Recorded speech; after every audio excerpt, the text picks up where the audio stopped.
Welcome back, crew, to session 11 of Pandemonium. We literally went through this right before we started, but it is session 11. And to kick it off, the crew is in a pretty intense situation so far. They just completed their latest mission after rescuing the citizens of Batavia, now Gavalia, and stopping the Arisen's plot to kind of slowly steal people and then potentially invade Ateria to give them the gift of the Endless.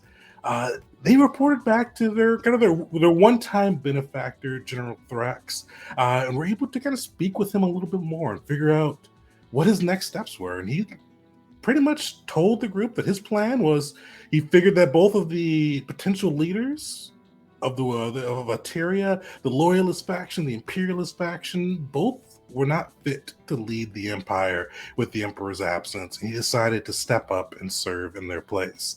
So he's kind of putting his own bid in to be the ruler of Ateria until Emperor Ater returns, throwing the group in a little bit of disarray. With the group kind of going through their options, deciding which of these factions they wanted to come or kind of throw their support behind, before eventually deciding to go it on their own and see if they can find the body of Emperor Tear.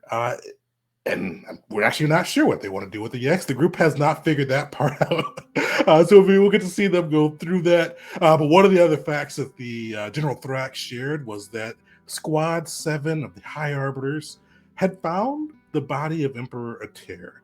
With the Emperor being in a deep coma, they took his body and escorted him to the Temple of Thana and tried to seek refuge there. But fortunately, Thrax learned about it. He said that more others will, and that they will fight to try to claim the Emperor as a symbol for either the Imperial or Loyalist factions as their divine right to rule, or even other factions to just weaken the Emperor.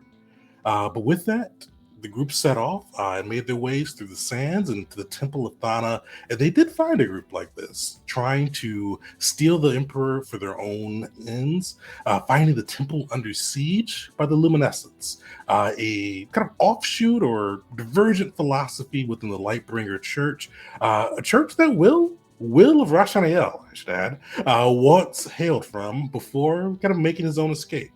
The group was able to talk to these devotees for a moment, them being very excited to find Will, actually even mentioning that Mercy of Gaval was looking for Will and would be pretty pissed that he showed up here versus where that she was looking for. But with that, the group, learning that the Luminescents were looking to acquire the Emperor's body and keep him alive to further weaken the Empire of Ateria, they did battle, emerging victorious with the troops guarding the outside. And that's where we'll pick up. So you guys just pretty much demolished these luminescent troops outside. You do, Jeet, I should say, as you burst through the door, you do hear signs of battle and kind of clashing and clanging coming from deeper inside the temple. But so far on the outside, you don't see any other forces or anything else really, any other major threats on the outside of the temple. And actually, before we even get into that, too, with kind of a lot of things have happened, so we'll go through and kind of see where the crew's at. Just kind of so basically, I'll go through and ask each of the crew kind of, with deciding to go up against the Empire, or trying to go against all factions of the Empire and trying to keep the Emperor neutral.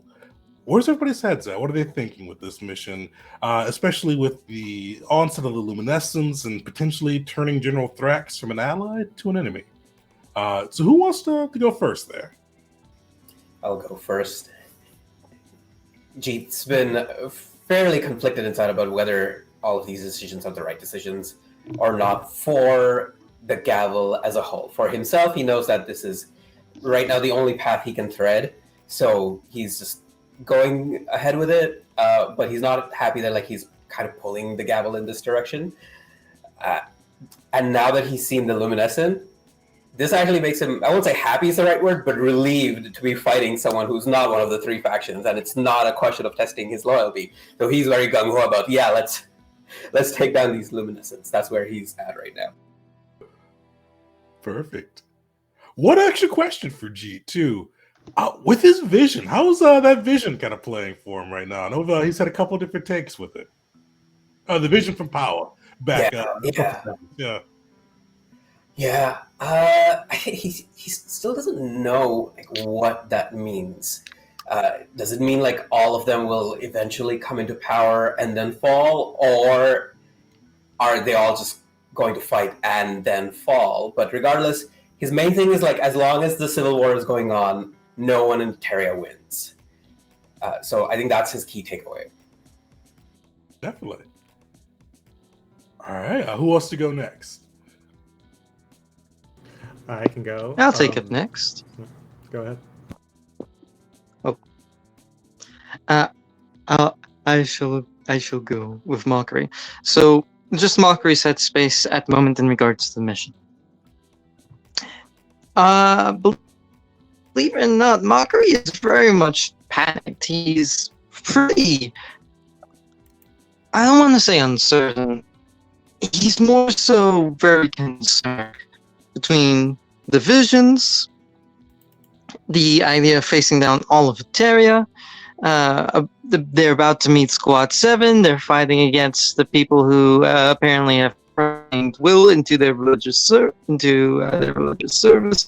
and not dealing with the followers of Star to actually end Squad 7 to get the body.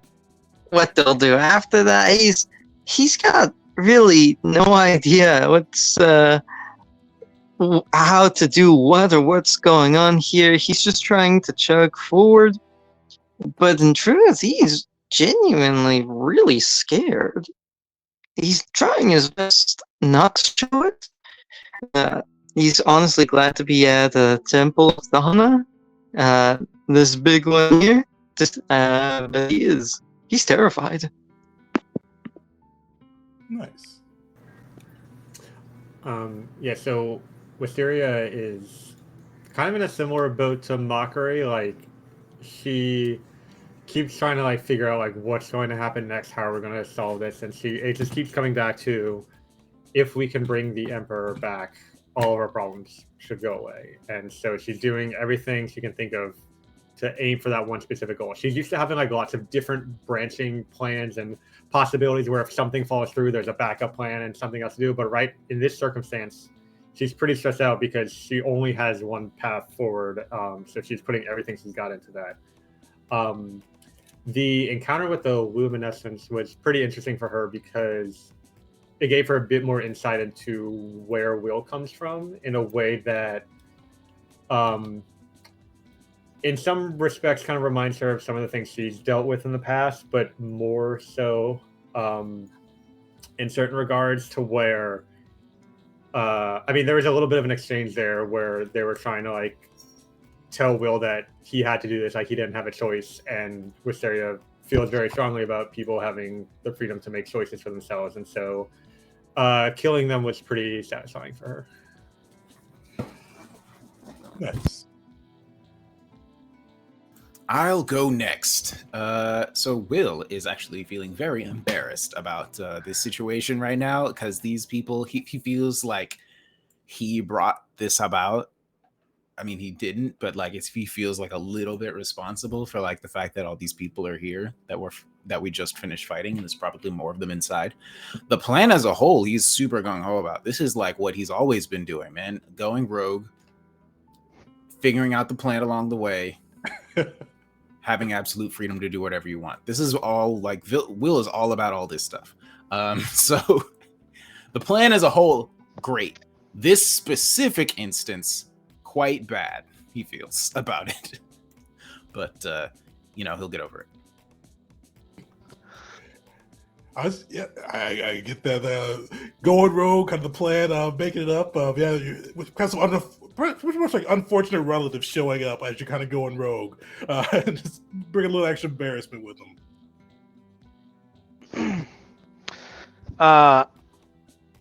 Belric will be feeling disoriented. It's been a whirlwind of like a couple weeks for him as he's been like kind of teleported into the battle in the midst of things and teleported back and then teleported here. So he's been dealing with a lot of different things at different times, and just like right now he's just hanging on by the seat of his pants and kind of fully in that Wisteria, Jeet, and the rest of the group like kind of know what they're doing, because right now he's just like he's tagging along, like he's like yep, whatever's going on, like let's go do it. So feeling a little bit overwhelmed, but in good company, I should say. Perfect. With all that too, you guys see kind of the desert sands around you, filled with both the bodies of the luminescents that you all took out and defeated, as well as kind of off to the side, the bodies of the former defenders of the temple. Kind of looks like they've been hastily arranged and covered with cloths to keep them from view. But yeah, in the side, you hear kind of clanging and this repeated like heavy bash. Like it sounds like almost like a rhino charging a door, and you hear just this bash, bash, kind of echoing out through the temple and through the sands. But so far, at least from those on the outside, it's peaceful and quiet. What do you guys do? I'll reach back out the door, and I hear the clash of arms inside. Do we need to heal up? Do we need to take a break? Because it sounds like whatever's happening in there is happening right now. Yeah, I would like to look around at the group to sort of like, does anyone look like they're losing organs right now? Because as much as I would love to stop and take a break, it sounds like we are needed right away. If I remember, Mockery isn't all that hurt. I can't quite see his teeth at the moment, but I think he's pretty solid. Oh, you got 35 out of 52. More than half HP. Let's go. All right, I'll do one battle medicine on Mockery right now. Let's see. I always imagine battle medicine is just like taking like a patch Mockery. and just going smack on like a stab wound. Would you guys imagine just like warms Mockery up, would be like, very the sword and just sears it in? 3 wounds. While that's happening, Mockery's actually going to look at the wheel real fast and kind of awkwardly say, what I said back there to these followers of Akari. I was just saying to get on the I don't think Akari is a weak god. And the guy looks down. It doesn't bother me all that much. Might bother my hang on, but you don't need to worry about that. She's always upset anyway. Oh, okay.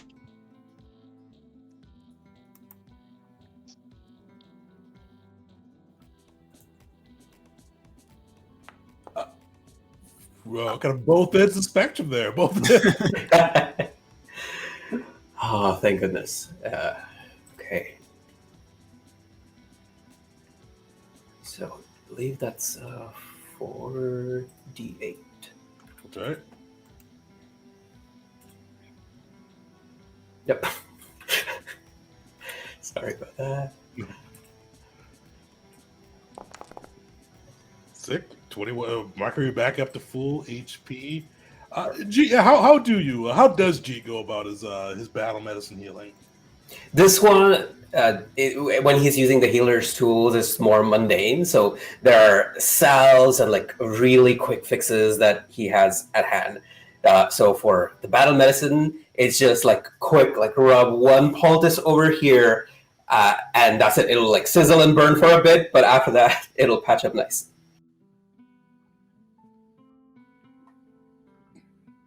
Thank you, my comrade. Well, you are the one leading. It is best if you are all patched up. I'm right after you. I say with my shield raised. Oh, sorry, not shield raised. My bastard sword raised. Mockery's fist kind of goes like he kind of climbs up for a moment and realizes, I'm going in first. All right. If you And he'll raise his blade, ready. Thanks for volunteering. Let's go. Oh, before we go, and Mockery, I can't whistle, but Mockery would whistle to get his hellhound to follow him. You I see the remember hyena this trotting time. off. Even though he got his first view of battle, let's say last time.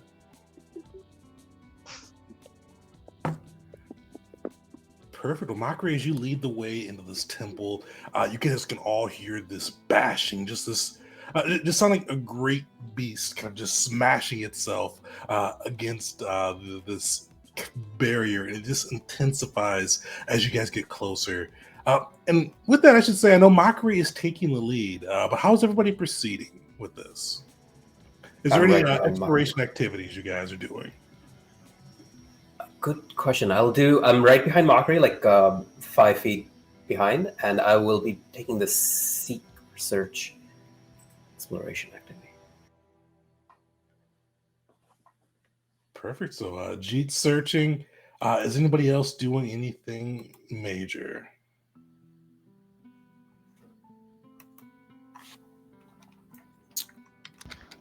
Would Seek do anything in this circumstance? I feel like I would be taking up the rear with Bear. Oh, well, yeah.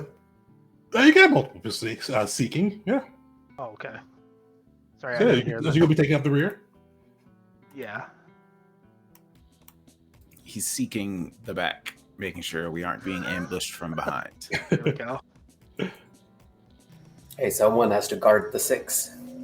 That's right.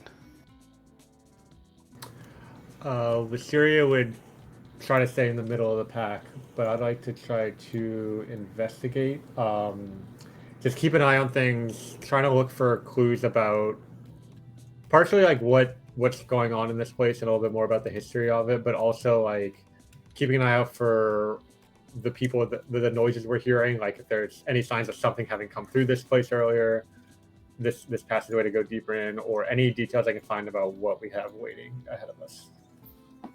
All right. What's the lighting situation like in here? There are torches along the wall, so it is fairly well lit. All right. I suppose I would like to try scout if it is at all possible. Just like, and in particular, keeping an eye out for danger, because I think, you know what? Here's how I will describe this.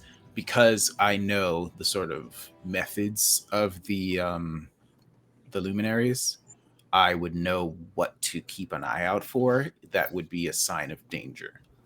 Like, I don't know, mystical runes, or perhaps like what directions they prefer to attack from. Like, I don't know, that kind of stuff. Perfect. You can definitely scout. That will put you at either the front or the back of the group. That's fine. I suppose I will be right next to Mockery then. All right.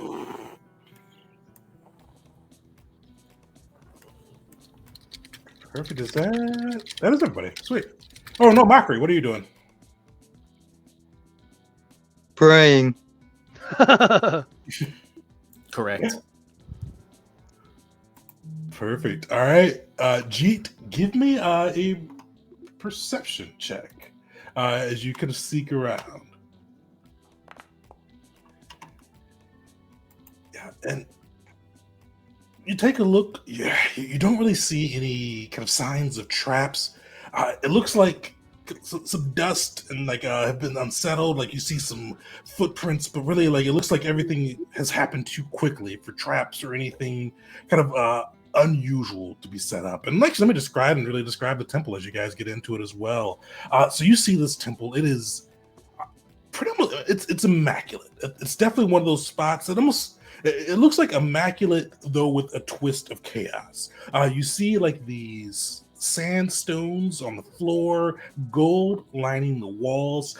You see intricate both statues and runes, kind of the statues of these people kind of standing, arms crossed, lining the interior. You see the symbol of Thana repeatedly across the area with this black dragon kind of chasing its own tail.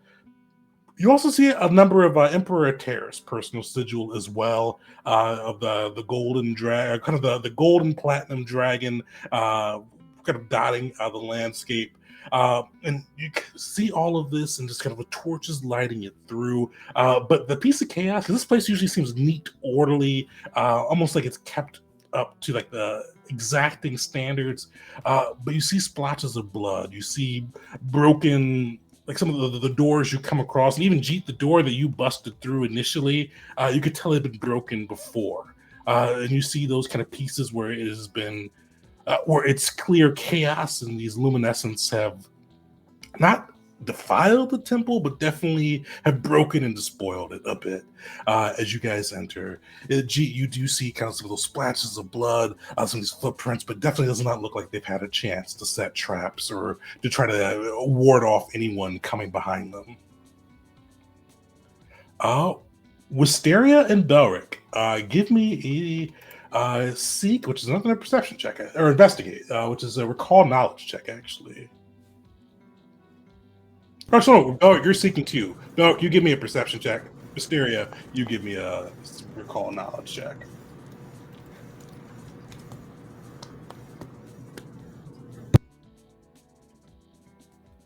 Perfect. One of the things that catches your eye, Wisteria, as you look kind of around the temple, you see the obvious kind of signs of Thana, but you do see some of the footprints that Jeet has noticed too. One of the things that probably catches kind of your attention, especially after Belric found the unusual footprint back there, back in the sands when you came across the guard of Thana who ran afoul of the luminescence. All of these footprints appear to be humanoid so far. You see they all kind of have the differing foot sizes, but they're all in the humanoid range. You don't see any that seem to be of a beast yet. But you also do see kind of some of the pieces with the Temple of Thana. And Wisteria, you've probably read about this temple before. It's one of the few major temples for Thana. Thana typically stays out of mortal affairs, only really stepping in with her and her hands in case people violate the balance of life and death. But you know, this temple has Eteria has a deep respect for Thana, and this temple is a way for them to pay homage to her, as well as to store the bodies of their late emperors. So when the emperor dies and is reincarnated, his body is typically brought to this temple.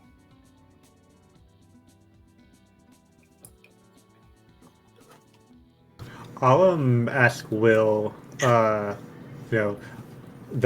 pounding sounds like some kind of great beast, but there's no sign of any footprints of something being let in here. Do you know if the luminescents have any sort of creatures they might summon for sieging a place like this? Hey Tegan, do I know of any creatures that the luminescents might summon to infiltrate a place like this? Give me either your choice of a religion or society check. You could roll this public, and you get a +2 circumstance bonus. Neat. It is directly related to my. Wait, actually, hold on. I think I might have a thing for this. Hold on. My student of the canon background skill feat. That's what it is. Blah blah blah blah.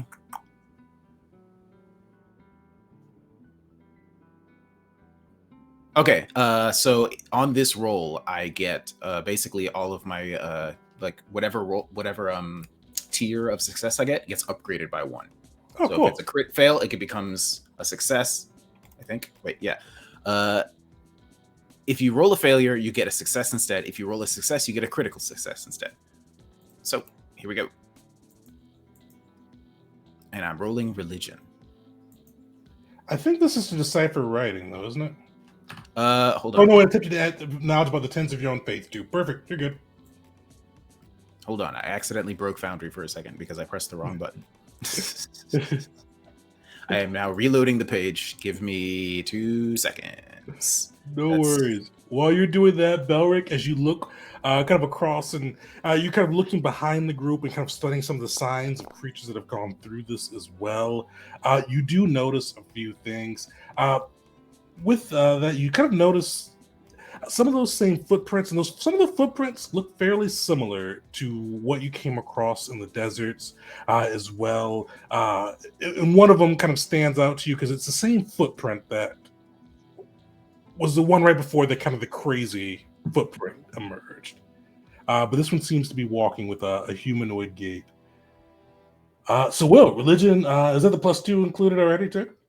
No, it is not. My bad. I was in a rush after getting back into Foundry to just get the roll done. No worries. That typically would have failed, but luckily with your feet of the cannon, you got a success instead on that side. So, hidden for Will, two things kind of stand out to you at this point. You remember the Templar outside mentioning that the Wrath was there as well. And one of the things you know that they like to do, and the Wrath of Crenal was there. And you don't know Wrath personally, but you do know that some of those blessed with the divine lineage of angels, sometimes those angels can take on different natures, and some people can shift between their typical outlook or appearance and abilities and into a little bit more of one that reflects the nature of their angels. And with that too, with that success, you know Wrath of Crenal, while you don't know them personally, you've heard rumors that they were blessed with an angel that favors the form of a light drake. Okay, so it's essentially the person can transform into a form that represents their divine heritage, basically, right? Right. Cool. So this guy turned into a big dragon. Awesome. Can't wait. I'm so hyped. I'm gonna say to Wisteria, all right, if I remember this fella properly, it's pretty good. And I'm speaking as quietly as I can while still being heard. I just have to speak in such a way that I can be heard in this microphone. So he's saying, I believe the person that we're coming across is going to be, well, he can turn into a dragon. So be very careful. A drake, I suppose, should be more accurate, just for specificity, but definitely dangerous. Keep an eye out. Ironic that we've been in Eteria for over a month, and the first dragon we're going to come across is one from Luminescents, but I think we can overrun. You said I've never met Wrath of Crenal in person myself before, right? Correct. Okay, so the question I was going to ask is, do I think I can take him? But if I've never met him, then I wouldn't know.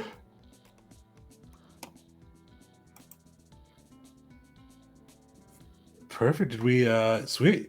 Yeah, so you guys gotta go through you see these signs of battle. You see more of the kind of the clan Thanza troops that are kind of stationed to protect the Temple of Thana, their bodies kind of laying as strew as you guys make your way in. You haven't come across any of the priests of Thana or the Luminescents yet, but you do see kind of through the next gateway, or here through the next gateway, this crashing intensifying. It just sounds almost like a boar just running full tilt into the wall. You hear this clashing, and each time it kind of hits. For a while, it sounds the same as you guys are making your way through the temple, but you can hear the metal starting to kind of rend and starting to weaken as this bash continues.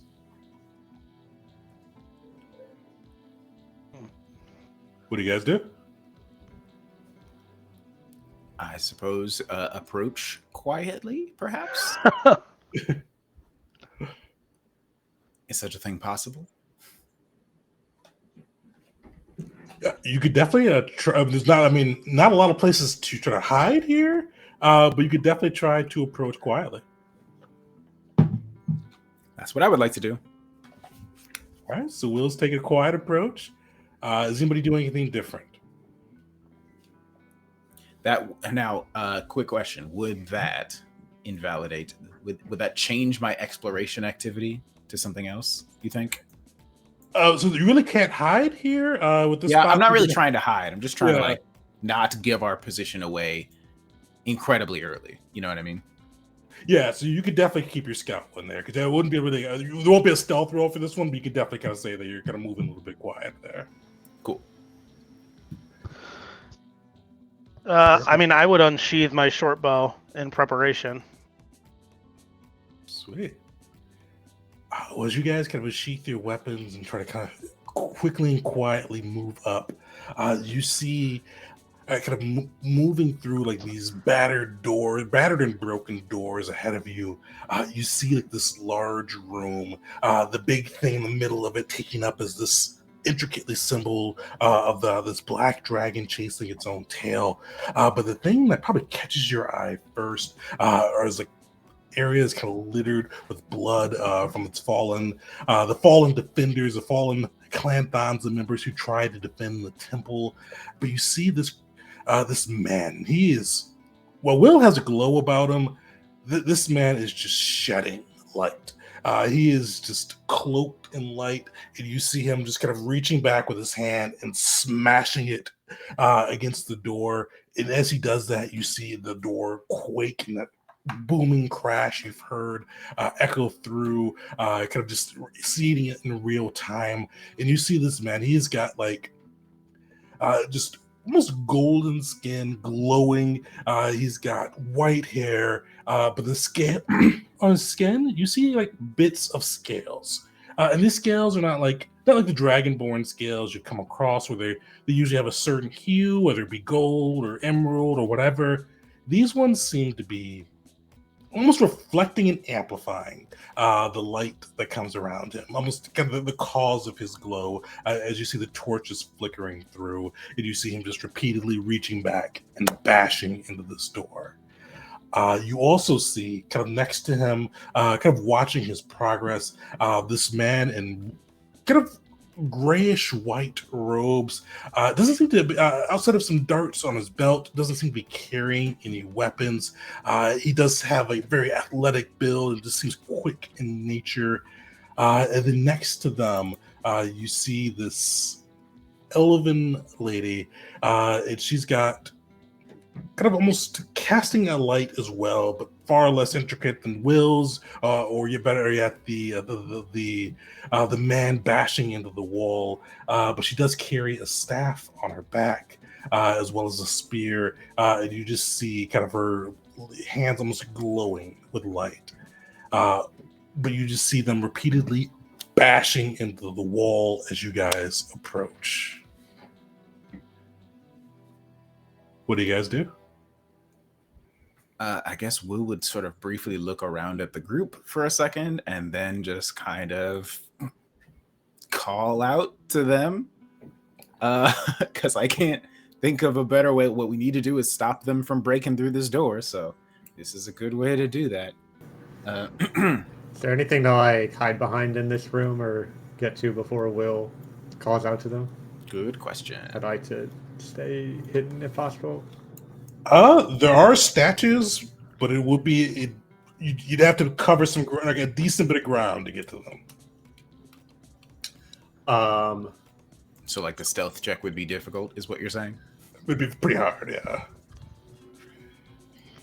Gosh. Then I'll probably just stay behind Will in the hallway, with my crossbow raised, ready to move for cover when I get a chance. All right. Yeah, I mean, sorry, go ahead. this would probably be a good time for us to like at least like maybe get in formation. So like right now I'm in the back with Bear. Maybe I would move Bear up towards the front. Maybe Mockery and the Hyena would move up front.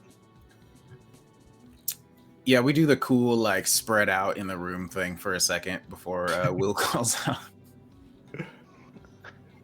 Do the Navy SEAL commands to make sure we're all in the right formation. I was thinking of Power Rangers like spread out and do a pose for a moment before, so that when they turn around. Power Rangers, Navy SEAls. Same thing. Same thing. We make a gavel with our hands. All right. What would Will say to this person? Okay, I have one more question. Never met Wrath. Not friendly, almost certainly. All right. That wasn't a question. It was just me thinking. Will is going to just call out and say, pardon me. We're going to need y'all to stop what you're doing. You see one last bash from Wrath, and you see this figure kind of turn around, kind of resting its eyes on you, and you see just dazzlingly divine light kind of gathering at its eyes. And you see kind of the range of expressions go through its face. First, like battle hardened when it turned around, kind of preparing to enter battle. Confusion as it sees you, Will. And then just straight joy as it looks upon you. And it goes in like this gravelly voice that just belies its small frame. It looks at you and goes, praise be to Akari. The light has found us. Will, certainly you are here to aid us in our quest to both return you home, praise be to Akari, and to deal a blow to our mortal enemy. See, unfortunately, I got bad news for you, friend. Afraid we have to stop you, actually. We need what's inside, and we don't think that it's best for you to have it either. You see like the other two people kind of take offense, and you see Wrath kind of like bemused. You see anger building, but kind of bemused anger at the moment, and he holds up a hand and he goes, Will of Rashaniel, I am Wrath of Canal. Surely you and your companion don't think you could stand against me. Yes, you're almost certainly a better fighter than I am, but I wouldn't dare. and he tries to actually be complimentary about this. I wouldn't dare challenge you on my own, but what I am good at is negotiating. You know, perhaps this doesn't have to end with spells and steel. You know what I mean? You are outnumbered, after all. He sort of gestures at the rest of the group. Couldn't we just ask you to leave just this once? Absolutely expecting a no. And with him no longer smashing into the wall, everybody make me a perception check. But he does regard you as you speak to him, and he looks, make a deal, outnumbered. I am the Wrath of Krenal. I am the divine enforcer for the Luminescents. I am never outnumbered. I have faith on my side. Will, what would you offer me? You're coming with us regardless, but if you could tell us where blessing lies, maybe we can talk. Oh, that's so unfortunate. I was hoping you could tell me the same thing. I wish I knew, honestly. Wisteria and Will, actually, Wisteria and Will, yeah, as you guys kind of like the bashing no longer kind of taking up like the air in the room, you can hear signs of struggle on the other side of the door. You hear clashing of steel. Wisteria, you recognize the shouts of Belric as well as he like lays out commands to Squad 7. You hear him shout like, Maneuver 3, hey, Olo, that way. And you hear him commanding, sounds of magic and steel clashing, and you hear just kind of sounds of battle on the other side of the wall. As we hear that, Will would like to just like actually answer the question that he asked, which was like, what would he offer? And he was like, listen, I understand that it's a hard sell, but look at where I am. Look at what I can do. I have the same sort of entity living inside me that you do. But I'm free. Understand? I get to choose. That's what I can offer you. The same freedom that I have. Just something to think about, he says as he sort of like starts to like summon a little bit of like golden light in his hands because he absolutely knows this is not going to work. You hear the Wraith's voice change a bit. Like, it was always gravelly, but it seems like almost lower an octave. And just as it speaks, you feel like the light in the room, like the torches on each side, the fire doesn't flick any higher, but the light they cast off almost seems to double. And you see or hear him kind of grunt and growl as his form starts to twist. And you hear it say, I follow the true faith. I am Canal. The luminescence will bring light to the world. There is no choice within that. The devout follow, the good serve, and you will be made to serve. Yet again, will of Rationale. And as he's saying this, you see his body twisting. Like, you saw like his once golden skin start to break, the scales that was kind of surrounded them start to expand, and you see like he like just grows bigger, and you see like this massive light just expanding and almost explode. And as it explodes, you see this creature step out of it. First a claw, and you see this claw, it almost seems to shift colors depending on which way the flames flick. One moment it's blue, one moment it's white, one moment it's red. Almost seems like it catches the light in the room and amplifies it. And you see a wing burst out of one side, a wing burst from the other, and you see this vicious maw emerge on the outside, and he just growls and he goes, now you will experience the wrath of Cronal. Right, We're gonna well, play guys initiative. if he's going to speak using Cronal's voice, then Will is going to respond with Rashanael's voice and just going to say, very well. If peace is not an option, then you must be destroyed. And his eyes begin to glow and has the golden light start of expanding out from in all directions, just like always. Sick. I am super hyped actually to see the clash of these two different approaches to a sort of very similar path. I'm very interested in seeing what the Wrath of Cronal's able to do versus, because you know they're Rashanael and Cronal are probably good at different things, and I'm very interested in seeing what those things are. Perfect. Well, everybody give me initiative as we are getting into this fray.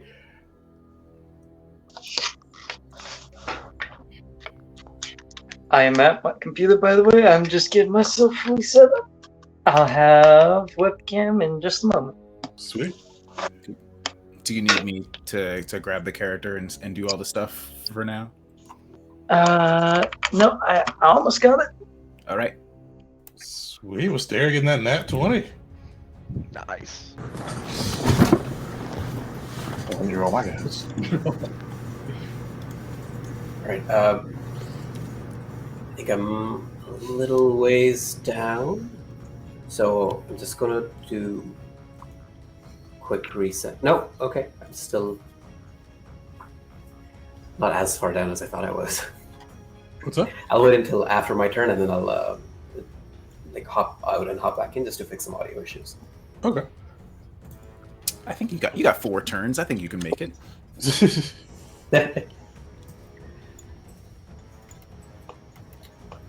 All right. Over here. So, Mockery, I'll throw you in. I went into the wrong game. Oh, into rather than Pandemonium.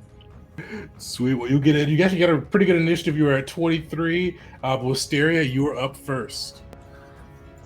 So yeah, I'm still trying to kind of get the hang of this ability. Am I aware at this point that the Wrath is the one who killed the guy out on the road? Because it seems like there have been some clues leading that way, or... Yeah, you would definitely recognize that kind of the footprints look similar. All right, I'm going to devise a stratagem as a free action. Nice. Hey, it's finally happening. Oh shit. All Alright, I guess I'm not. That's about how my first devised stratagem went as well. Okay, I correctly identified That's that guy is tough, and I'm not going to shoot him. Yeah, I'm a recall knowledge on Elise. That's how you pronounce that.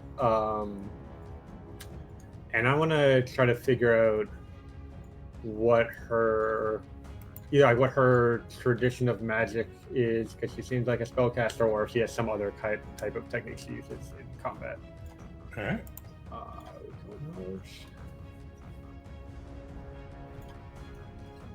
Yeah, taking a look at her, you do see like she definitely is a spellcaster. You see kind of the spear and as well as the staff kind of crossed against her back.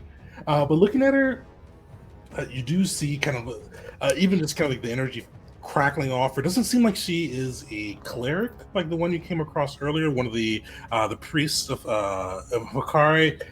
She does seem to be a bit less disciplined in nature. It looks like almost, from what you can gather across her, she doesn't like she's got like a symbol of Akari across her neck, but it doesn't seem to have that same power that it did from the cleric. She almost seems a bit more, from what you can read off of her, almost naturally powered, or self-powered, I should say. All right. But she is off guard. Okay, cool. I'll take that shot.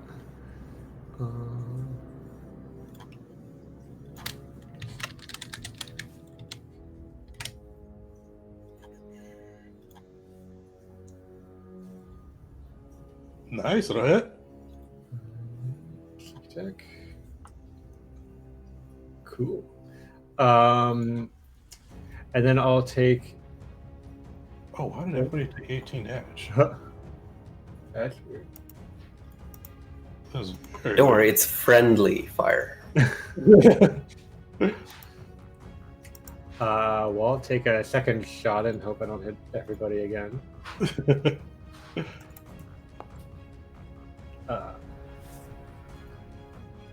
Okay, that's my turn. Sweet. How's that first shot look? I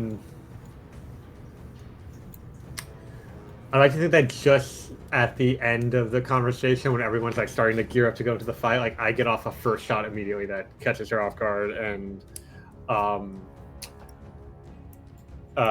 like maybe cuts through her arm a bit and does some good damage. But then as I fire off the second shot, she kind of sees it coming and steps to the side.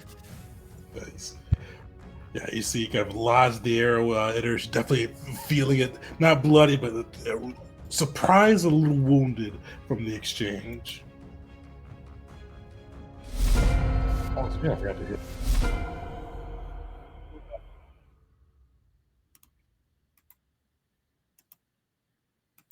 Mockery's I hear the sounds. Oh, you're on mute, I think. Yes, we cannot hear. I still hear the sounds when it's like, hey, Mockery, it's your turn. I'm like, I'm not him. I forgot to select an audio source. So, Mockery is going to look at this. The whole time, like, as Will was talking to Wrath, Mockery was looking at him like, oh no, he is cool. Especially because, like, oh, it's another person with, like, the blessings of the god. He even has scales, too. Oh no. And then when he sees him turn into it turned into what it turned into, Mockery, he's a little worried.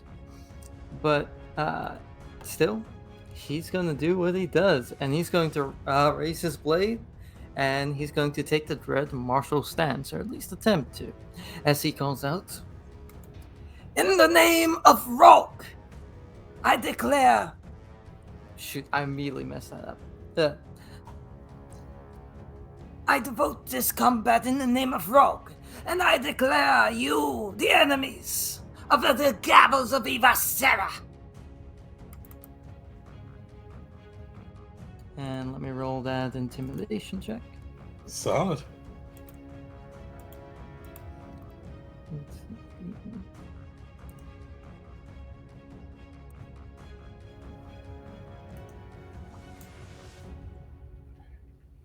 Perfect. I think you just have to beat the level DC, so you should be good there. Heck yeah. Sorry, who are you And let intimidating? me put up Dread Marshall stats. He's Dread Marshall dancing. Oh, Nobody. Never mind. Yeah. This is Dread Marshall. Or you could say he's intimidating everybody. Oh, true. From a certain perspective.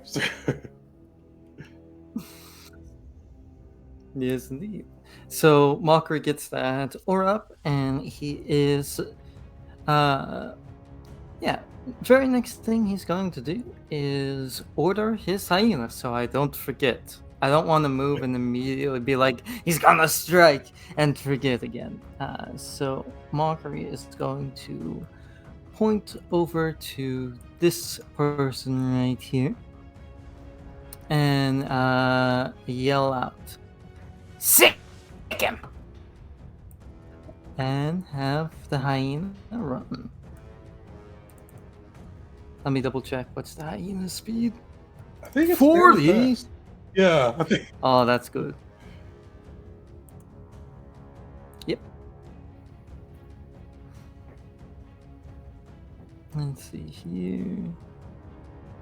I'd say you could reach diagonal up there if you wanted to. To get, Because yeah, and just I think I said this too, but the dragon's just painted. I'll have it stride twice. Yeah. Oh, twice? Okay.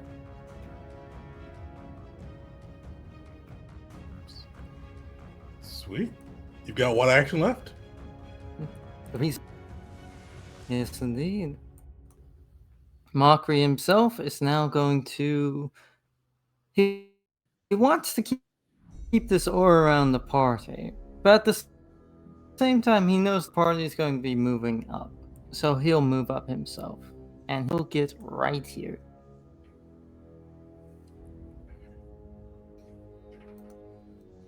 And as he gets into position with his Hellhound, he looks confident.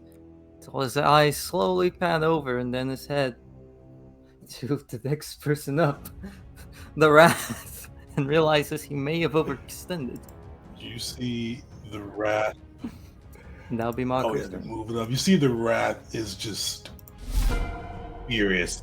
Its eyes darting between you, Mockery, who had called out an infernal god in its presence, and Will, but kind of darting between you and Will, but you do see it focusing more on Will of Rashanael.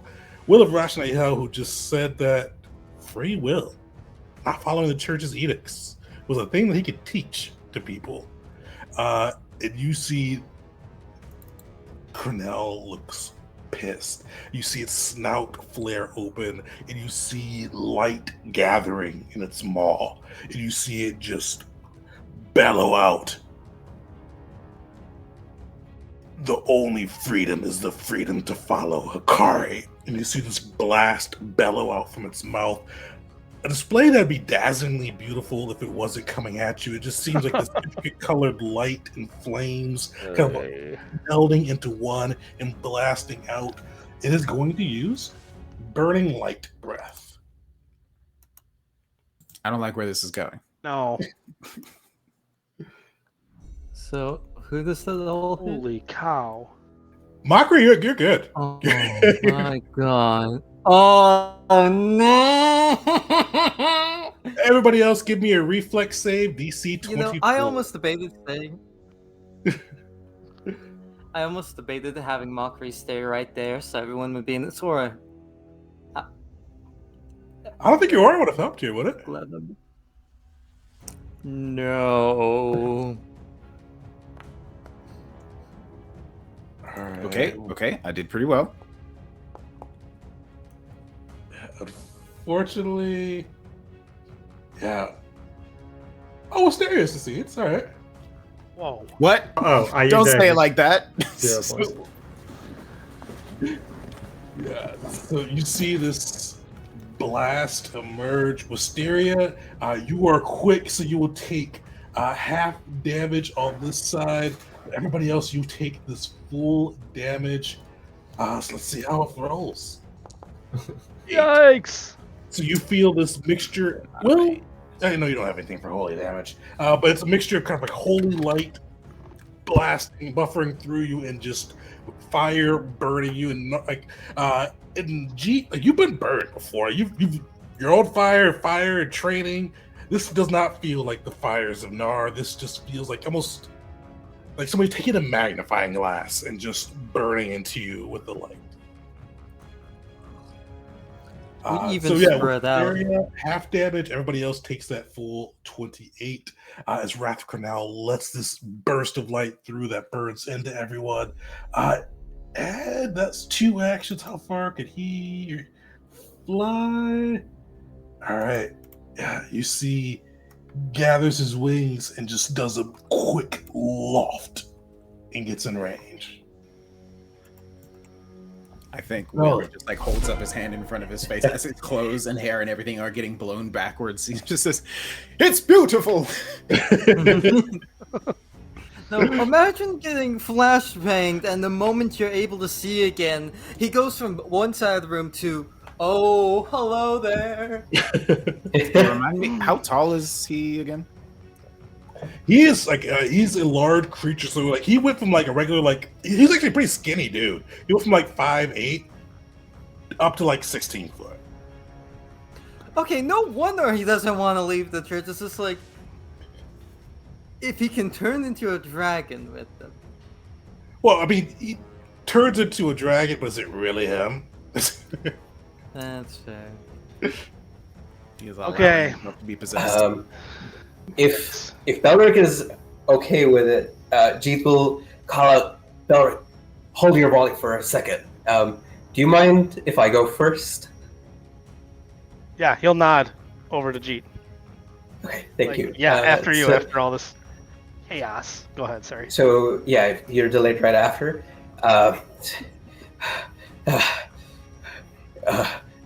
Nars fire to counter. Just give me just 1 second. Belric.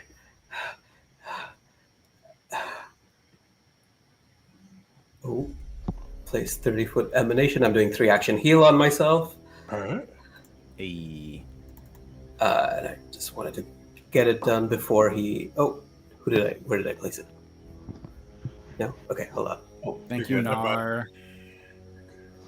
Right there. And, roll.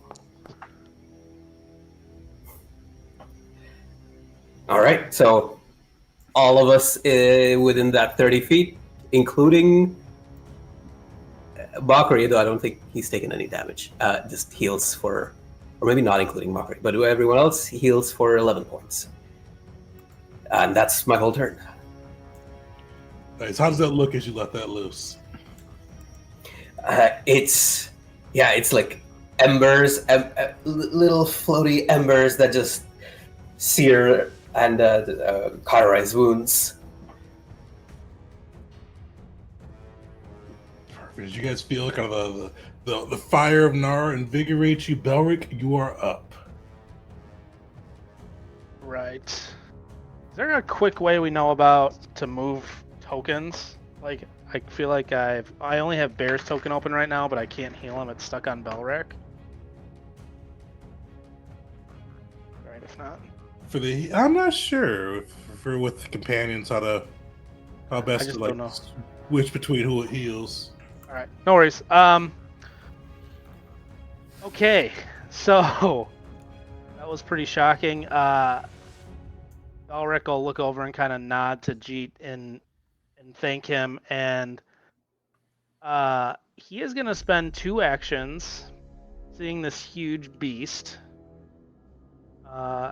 This is something that I just added. But he is going to enlarge my companion. Nice. All right. Yo, that's cool. So how do I actually do this? If you click the ability, it should post it in there, and like I think you should be able to drag it over. Let me see. There it is. Sweet. If you drag that over on the bear, it should make him big.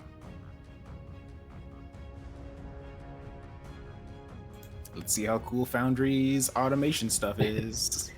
It's really nested. There's inside of the feat is the spell. Inside of the spell is another spell, and inside of that spell is spell effect enlarge. Oh yeah, that's a spell effect. That's yeah. There it is. Ooh. Ooh. All right. And then, so bear will be enlarged, and then I will use my next action to command animal. And bear is going to take 2 enlarged swipes, not enlarged, but just with his giant claws, he is going to swipe at this guy twice. 2 engorged swipes. Engorged, I like that. Thick swipes.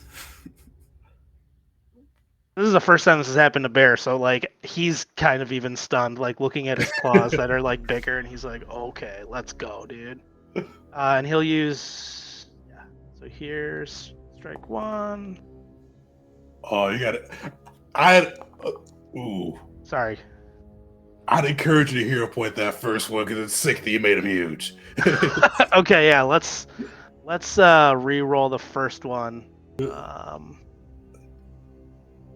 Made him large. Oh, that sucks. It somehow got worse. Somehow got worse. Yeah. So yeah, I mean, having like these big claws, he's just not even gonna know how to use them, and then he's just gonna like clumsily miss all of them, and like look back and like cut back to Balrek, who's just like, God bless it. That'll be his turn. So how did it look as a Belric enlarged bear before we move on there?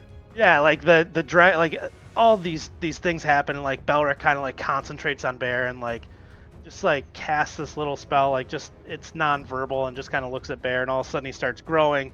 Bear gets bigger, gets like super cocky, looks, and then like takes 2 swipes and then misses, and it's like, what are you doing, man? Because as Bear grows, Bear is the same size as Wrath right now. He's probably a little more muscly, a little bit thicker, but definitely the same size. Fortunately, you see the Wrath kind of just wades and blocks those blows, but he does have like a full-size combatant in front of him. Will, you're up.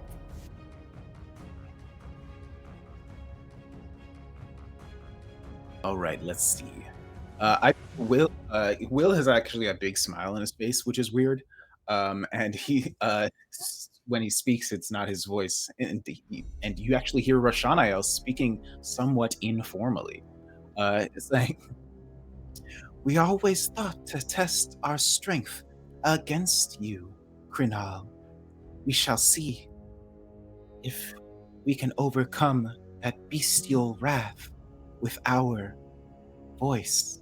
And he is going to use his first action to try to Gonma him. All right, yeah. See if it works. I have no idea. I don't know. I feel like this is going to be real tough, but I believe in myself. Right. Let's target the bad guy. Damn. You know what? I want this bad enough to work that I'm going to use the hero point on it. Fair. Reroll and keep the new result. Because I believe that's There better. you go. Much better. That will succeed as you hear kind of Rashaniel issue that challenge. He does look a little off his guard. Not off guard, I should say. He looks thrown off. He definitely seems his will looks a little bit shaken that this other angel thinks that he can stand up against his wrath. All right. And then I'm going to cast a spell that requires a will save, because that is what I have just enabled or empowered. Which one though? I have some good choices. Freedom. He is within Mockery's Dread Aura. What does that mean exactly? Martial arts. Sorry, what'd you say? What does the Dread Aura do again? Remind me. He cannot lower his friend below 1. All right. In that case, yeah, I'm gonna go for the fear. I'm gonna cast fear on him. Perfect. Does fear have the manipulate trait? Yes, it does. You Why? do see as you threw off this wrath, challenging it, like a battle between the descendants of angels. You do see his fangs lash out at you, and he goes, "I am wrath," and just takes a bite. What? Don't. Oh no. Reconsider.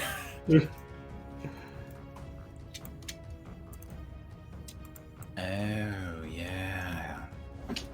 Forgot If that was this a hits, thing. does it interrupt the spell, or does the spell still go off? The spell still goes off unless he's dead. For this one, Well, that hits me, so let's find out. I see. You should be fine. I mean, it can't. It I am not fine. I have. Let me show you this. You're gonna watch what happens to my health bar real quick. Real quick. At one point, still alive. But he's gonna be so scared. He's gonna be so afraid though. He's so frightened. Oh yeah, so let me give a will save. The -2. It could not fail Will nor Roshanayel. The -2. Oh, Wait. It made me. That was I rolled that just now. oh, is that your roll? It says will saving throw. Oh, it does. You're right. I don't know why I You must have rolled for you. me. So what's that? I rolled a 7. So that would be one lower, actually, a 17. So either failure, either way. I'm the best. So that's a failure. He is going to be frightened too, and it apparently can't go down as long as Mockery's around, or at least it can't go below 1. Can't go below 1, yeah.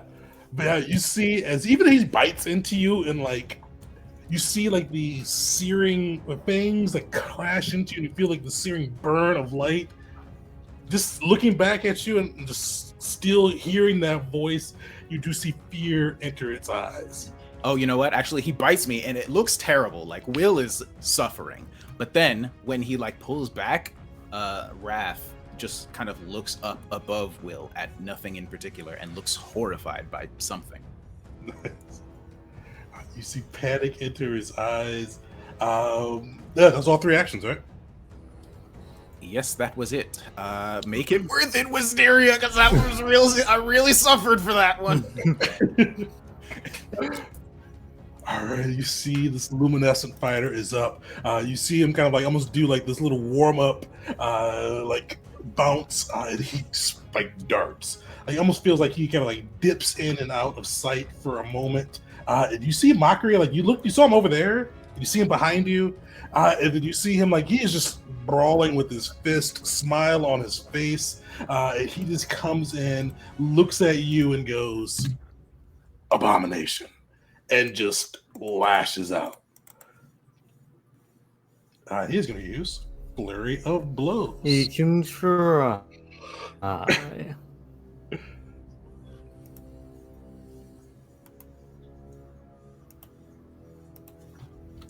Second will miss. The first will hit. Yeah, you see him kind of like just do like this quick like 1-2 at you. The first one gets through your guard for 8 damage, and you see the second one you're able to kind of like block with your armor, and then Iron Command. Iron Command him. He's going to stay standing, so he will take that D6 persistent on his turn, and he's gonna bounce right back. So you see him dash in, smack, smack, smack, and then like before like you blink on that second one, he is back out of the way. Alright, Evise is up, surrounded by a hyena and Mockery. Oh, I should have looked at her spells before I did this. Yeah, she is going to get out of the way a bit because she does not want to be surrounded by a hyena and the hellhound or the mutt of Codinia. So she's going to use an action to move. Oh no, I did not plan for them just walking away. That's not a joke. I didn't plan for this. And she is going to cast using 2 actions. One of my favorite spells for the system. Magic Missile and Mockery. She is targeting you. Oh, thank God. I mean, Not happy about you taking damage, Mockery, but I got 1 hit point. Sweet. So Mockery. Yeah, she blasts like, and you see her like she runs back and just unloads upon you. Like you see the light that had been like glowing in her hand dazzles, and you see these 2 orbs emerge, almost blindingly lighting up the room as they just go and just smack at you. And she just spits and says, "Infernal mutt." Wisteria, Something else. you are up.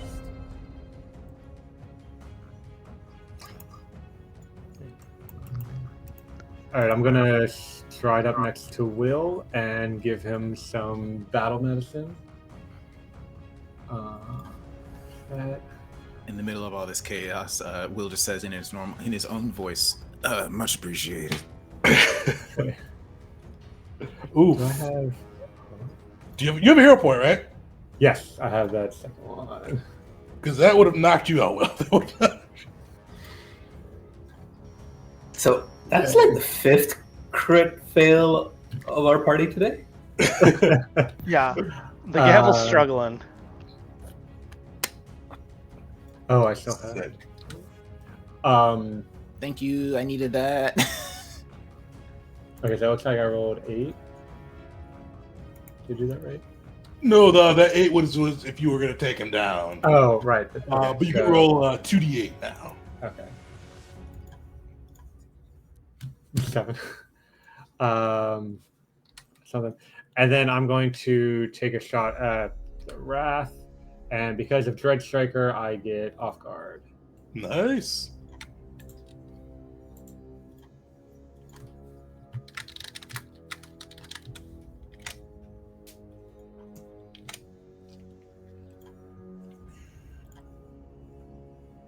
That'll hit.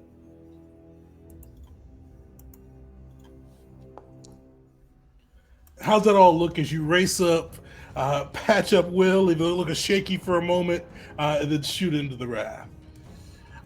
So we'll say that maybe like his arm got like pulled out of his socket when he got bitten by the drake, and so I kind of like shove it back in and then rest my crossbow on his shoulder that I just fixed and fire at the drake.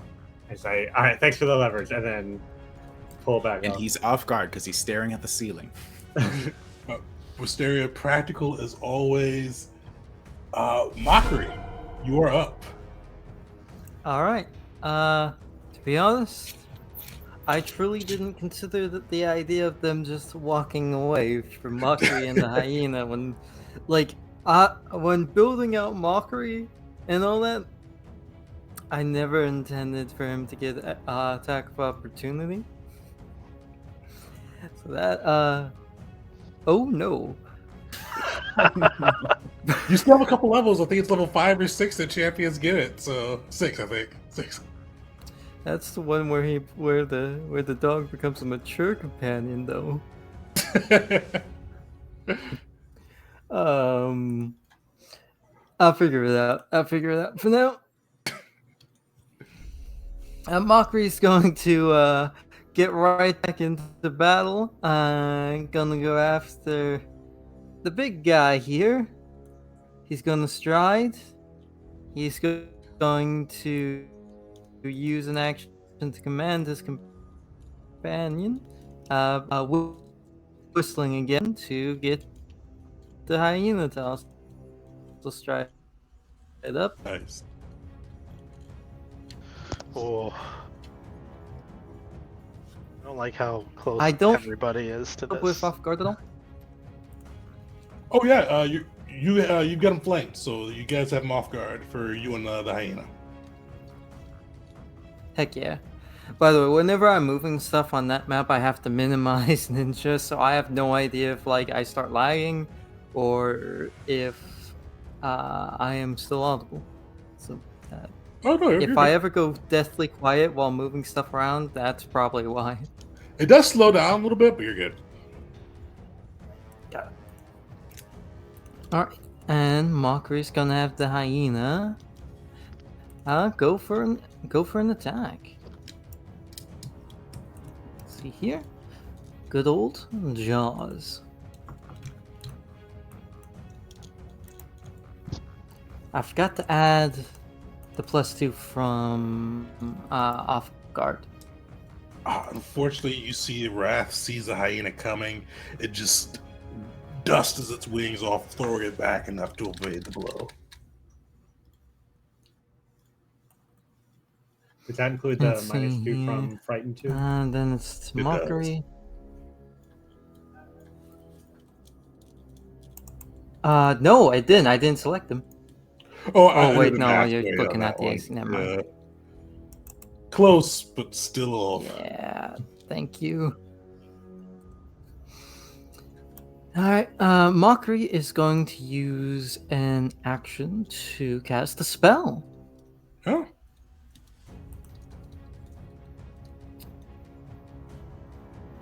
Oh yeah, I never got in there, did I?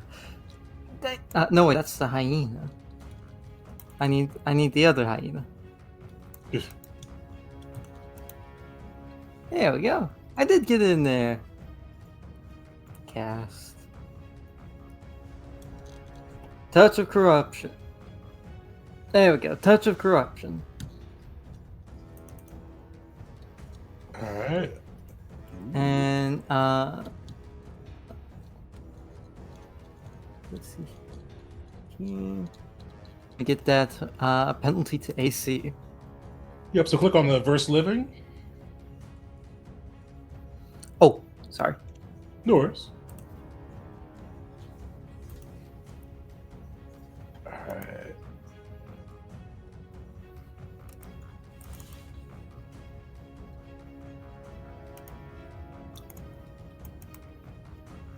So he will succeed, but that's a basic roll, right? Basic fortitude. So yeah, he will still take half damage. So give us a damage roll. Let us know how that looks. All right, damage roll. Luckily, it does have that status +2 because of Dread Aura. So 3. And how it looks is, rather than Mockery's own jaws kind of drooling with that vile ichor that he used against Moloch, it's actually his tail this time. And that kind of snake maw shoots out and bites into the light there, probably sizzling a bit. Probably some burning noises that Mockery does, and Mockery probably wince a little bit, but he pulled that away. See, it wasn't too effective, and he simply raises his blade high, and he's gonna try and cut into Wrath here. Perfect. As you try to cut into Wrath and kind of burn it a bit with your unholy touch, you see it growl, its fangs spark, see anger enter its eyes. You don't have a great sword action. You commanded, you moved, and you attacked. Oh no, you're right. Shoot, I shouldn't have done that spell. No worries. My bad. That'll be Mockery's turn then. And he is going to use his Draconic Frenzy ability. No. He is going to just lash out. You see Will, he looks at you and lashes out with a bite. You see Mockery, he smacks you with his tail, and he is going to try to take a bite out of Bear as well. So Will. Oh no. Seems bad. Oh, Bear. no. 18. Thankfully. Okay. So Mockery. I have a question. Yeah. If you get your HP in negative, right, when you're down, does that kill you like in 5e, or does it not matter? Does it wholly depend on your dying condition? No, there's a calculation. It's massive damage. I think it's double your HP, if I remember right, in one hit. I see. I have to look it up, but I think it's double, if I remember right offhand. It doesn't accumulate, though. That's good at the very least. Alright, so you guys see this creature go through. He snaps at Will, For this to be a lot. For 48 damage.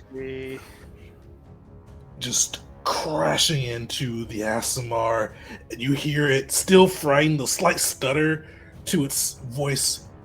Wrath is not afraid. I follow the light. It just crunches through into Will. 48 damage. That is nasty on that side. Oh, it's not the Wrath. I don't know why it does that half the time. And then he turns to Bear, does another bite, just crashing into Bear for 25 damage. How is Bear looking? Big, Oops. but not great. You said big, but still alive, or still conscious. Yeah, he's got about 6 HP left. And then, yeah, he swings his tail at you, Mockery, but after seeing that onslaught, luckily you were able to dodge out of the way. The tail just swings harmlessly overhead. Yeah, Mockery did not want any of that. And the name of the game is mobility today. He is going to use his last action to get some distance. Pete, you are up. God. Nasty. Nasty. But he has successfully moved himself out of range of my 3-action heal.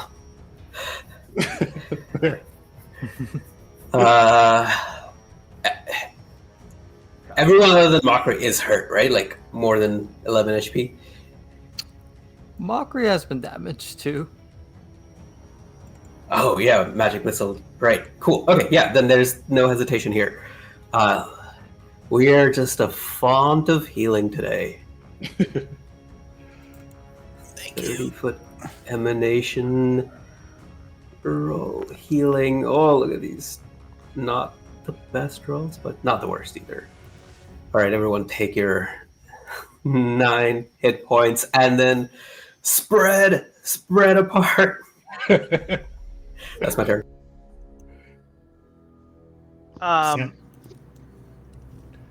At this point, do we think it would be beneficial for us to I know he was trying to smash that door down because the 7 was there. Like, is that something we should almost aid in to try and get them to help us, or I don't know. It sounds like they are also dealing with their own stuff right now. Okay, so that might just be more chaotic. All right. Okay. They had like maneuvers and moves trained up. Not and they us. were We were doing just like call-outs. stumbled in here and we're like, all right, Just running after the Power Ranger. Listen, listen. Power Ranger formation. I think maybe we should take a page out of their book and maybe plan and train like in character some maneuvers we can do, some combos. I don't know. Well, we have our You got the fear- Frightened Dread Striker Yeah. thing going, and the Frightened Dread That's Striker true. and Martial Aura, or Dread Aura going. That's certainly Okay. freeing up my actions to do some battle medicine. So Yeah, so I'm going to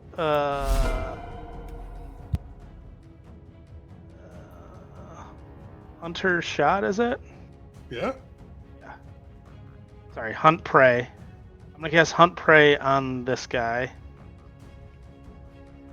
I don't even know if I need to mark anything there, do I? You don't, yeah. Okay.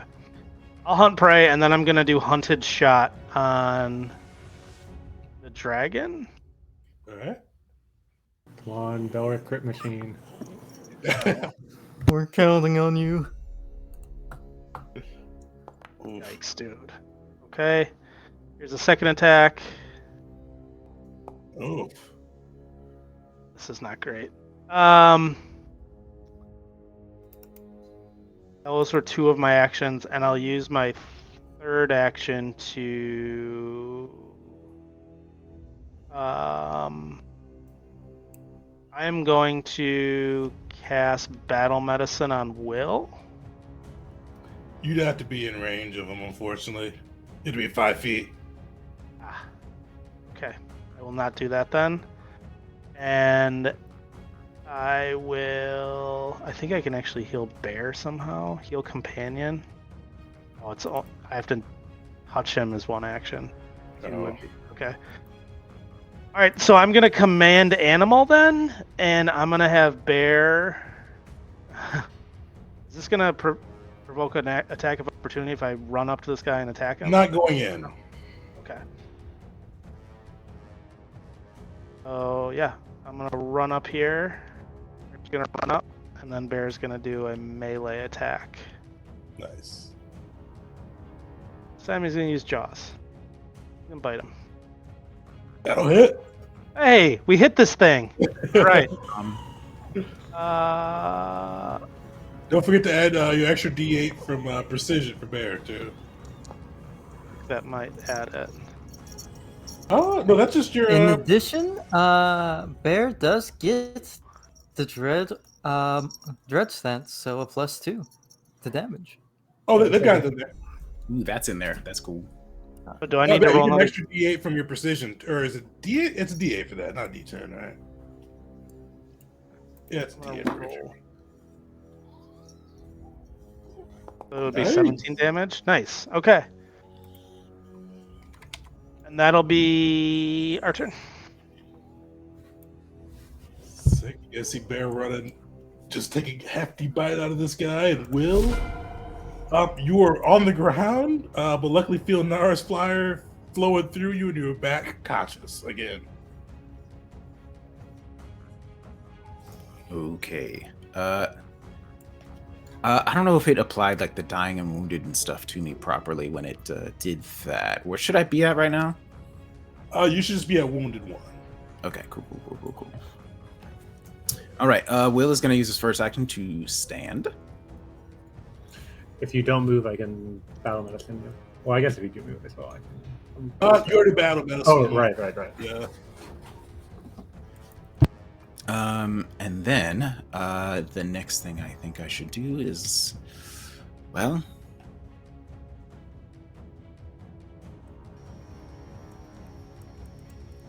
he's just gonna like Will's gonna like sort of struggle to his feet and say, all right, we're gonna make this work. And then he speaks, and it comes out sounding like, well played. Let us see how you handle this. And then you just hear of the voice speaking Celestial, or whatever the language is called. And I think I'm going to cast Phantom Pain. All right. Next turn I might do something else, but yeah, I think for now it's Phantom Pain. He still has the Bon Mot effect on him, I believe. He does, yeah. He has to get rid of that using an action, and he has not done so. Alright.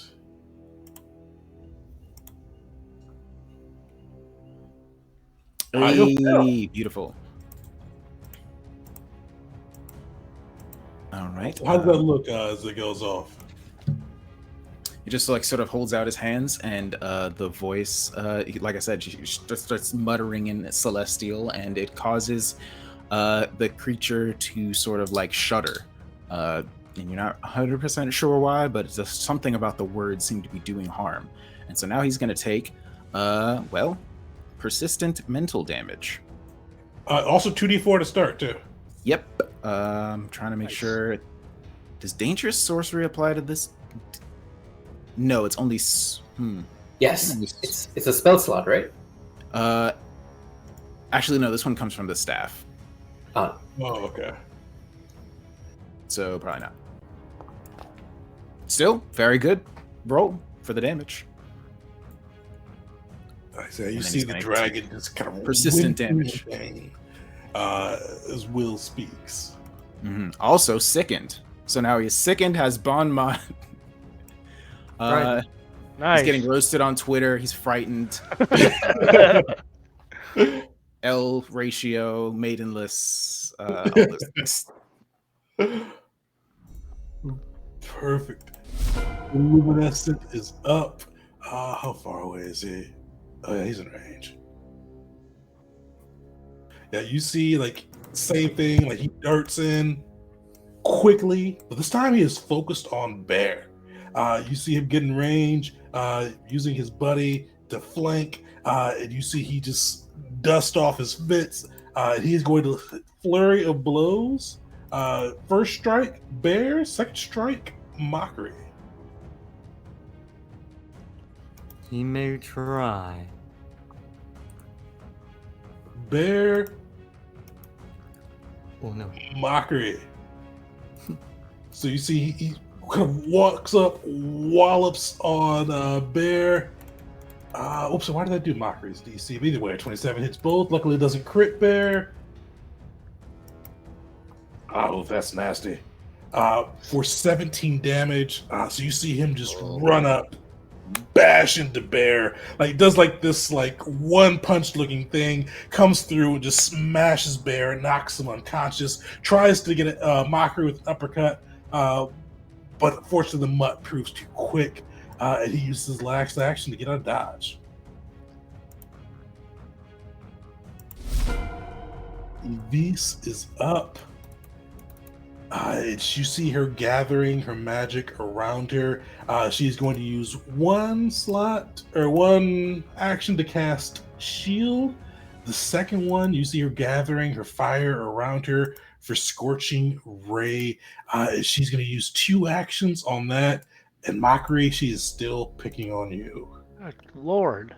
Oh no. So the first one will crit miss. Second one, Oh my goodness. another miss Wow. as well. So you see those like, Take kind of those.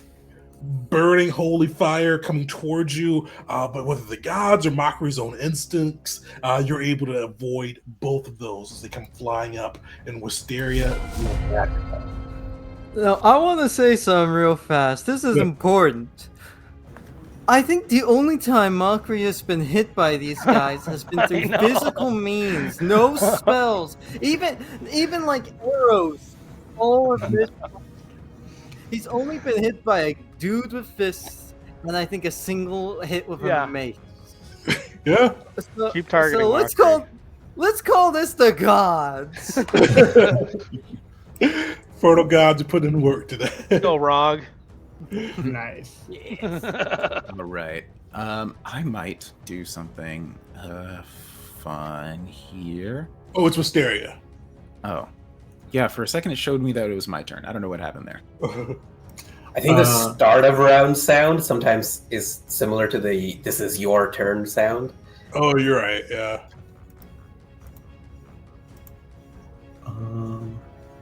Let's see. Yeah, I'm gonna try it over here. Oop. And try to apply some battle medicine to Bear. All right.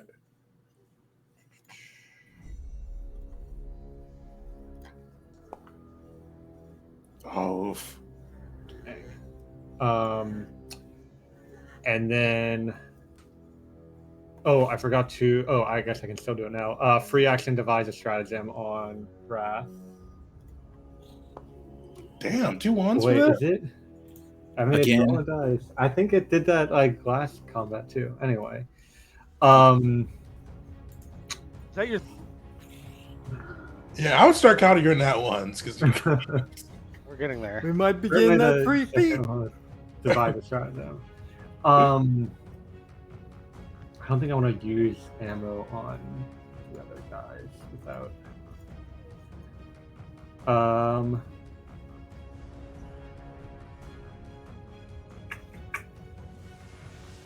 I guess I'll use my last action to recall knowledge on the Wrath. Try to figure out its weakest saving throw. all right.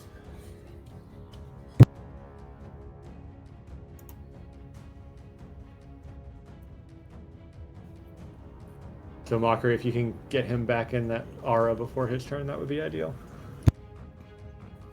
Fortunately, it is not off guard. Looking at it, you'd suspect it could be Will.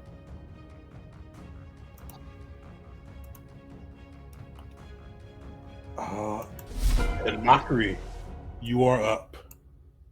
All right. Mockery is going to yell out, "A gift for the butcher! A slaughtered wyvern of light!" And he's going to order his hyena to move up. And he's going to move up. He's going to have his hyena go for an attack. Oh, unfortunately, that will miss. Does a 20 hit? Even with Does the one not. frightened and the off guard? Oh no.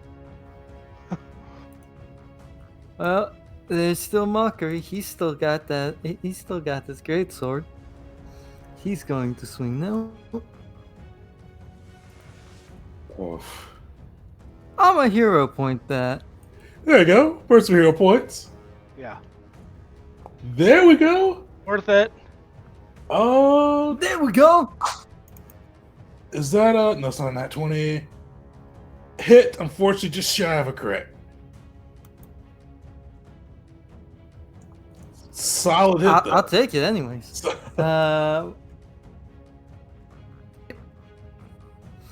So Mockery, he gets in there. The hyena is trying.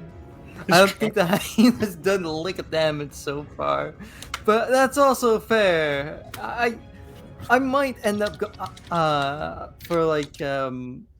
for the viewers who wouldn't get this reference. I've been struggling to design the hyena for a long time.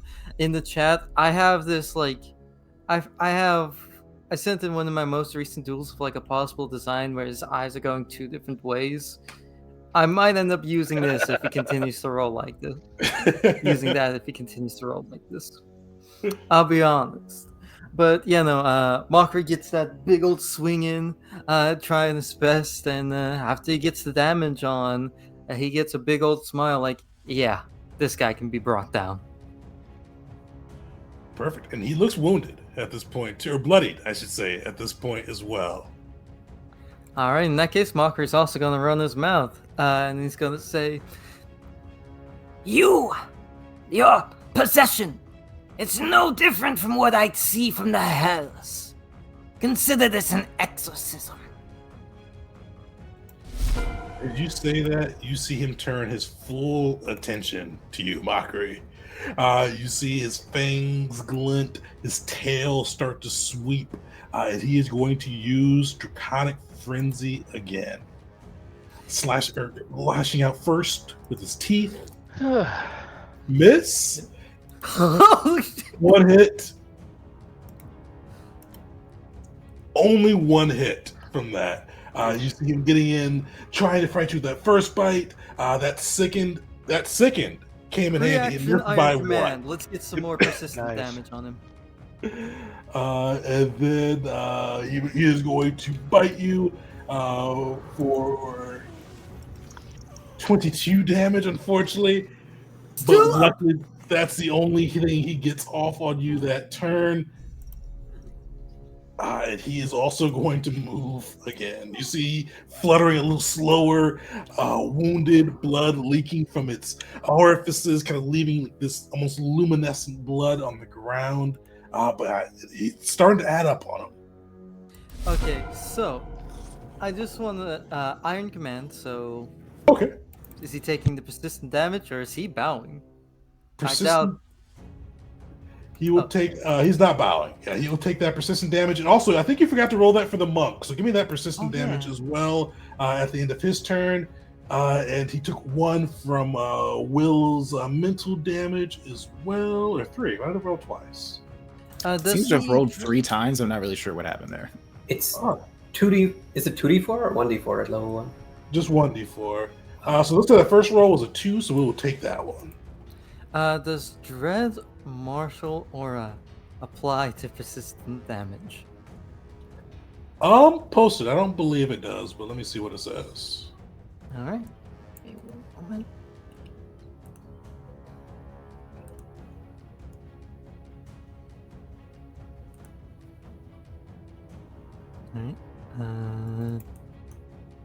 There we go.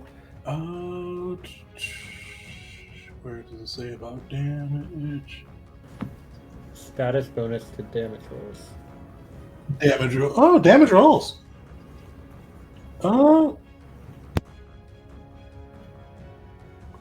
We'll say Just we'll damage. say applies for the day, but I'll look into it because we're the Foundry didn't add that one automatically, but we'll say apply. So this will. Sweet. So that Marshall's the mental damage taking 4 on that one. And then roll me 1d6 for that. So sorry, could you repeat that? Does it apply? It does. I'm not sure if it will overall, but we'll say it does for today. Heck yeah. So that's 3 plus 2, so that's 5 for the monk. The monk's not in your aura though. Oh yeah. So that's just 3 for the monk. Oh wait, no, it doesn't. They don't need to be in the aura. Mockery just needs to be in the aura for that. Oh, is it just for? Yeah, no. So if someone who attacks from range is in the aura, they can still add the damage from that. The enemies don't need to be in there. Sweet. Yes, that'll be 5 then. Heck yeah. All right, G, you're up. All right. Jeet will also attempt to try and recall knowledge on this creature's weakest save. You don't trust me? You don't trust my dubious knowledge?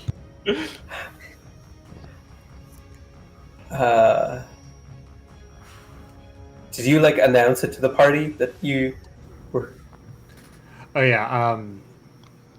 Whenever she figured that stuff from recall knowledge, she's kind of sharing that with the party. Okay. In that case, I think I'll skip it. I believe that it is Will, so I will skip that, and instead I will cast a spell. So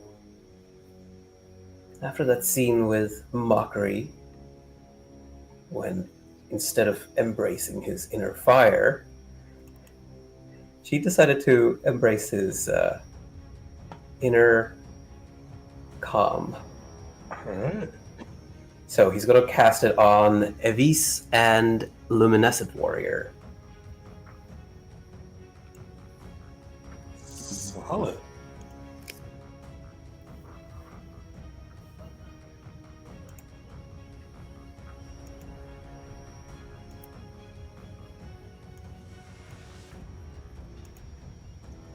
Okay, so after this combat, we really need to convince Squad 7 to hand over the body, because I don't think we can do another battle right after this. So Evis will save, the Luminescent will fail. Okay, so Evis gets -1 status penalty to attack rolls for as long as I'm sustaining this spell. And the Luminescent is out of the fight unless one of us attacks it. Perfect. And then I'll use my last action to start moving towards Evis here. 1, 2, 3, 4. That's my turn. How does that spell look? The calm, it is discipline. I think it is just imposing Nar's will on your enemy and getting them to just quiet down. It's like saying timeout. Like you are on a timeout. You see Evis kind of get a little slower, and you see the monk just kind of almost just zone out. Like he's standing there, he's still in his stance, but just the lights aren't on right now. All right, you're up. Okay. I've realized I should have been able to use this last time, so I don't know if I can now. This is one of my Avenging Glory. So when Bear went down, I should have gotten this. Can I apply that now? Oh, sure. So how was it? Let me see. Once per day. Now Less a minute. Oh, against dying condition. Yeah. Okay, cool. All right. So I'm going to begin my turn by trying to heal my companion. Who's within 30 feet. So I'm going to use 2 actions to do that.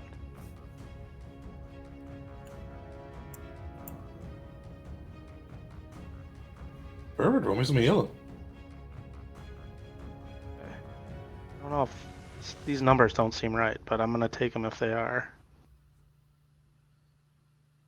Is that right? Yeah, they're right. That's right. Yeah, that's right. Great. Okay. So with that, that's 2 actions. All right. Holy cow. And the Wrath is within 60 feet, so I'm actually gonna use my last action to shoot my bow at him. All right. Go hit him with 100 shot. Yes, sir. All right, bear with me here. Sorry. No worries. All right, here's attack 1. Yikes.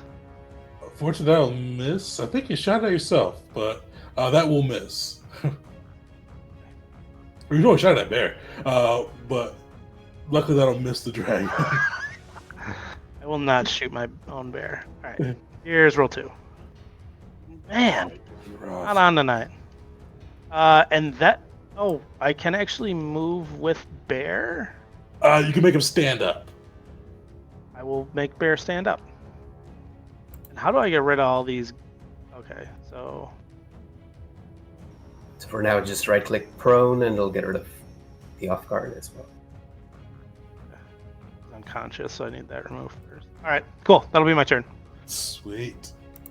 All right, Bear is back in the fray. Will, you are up.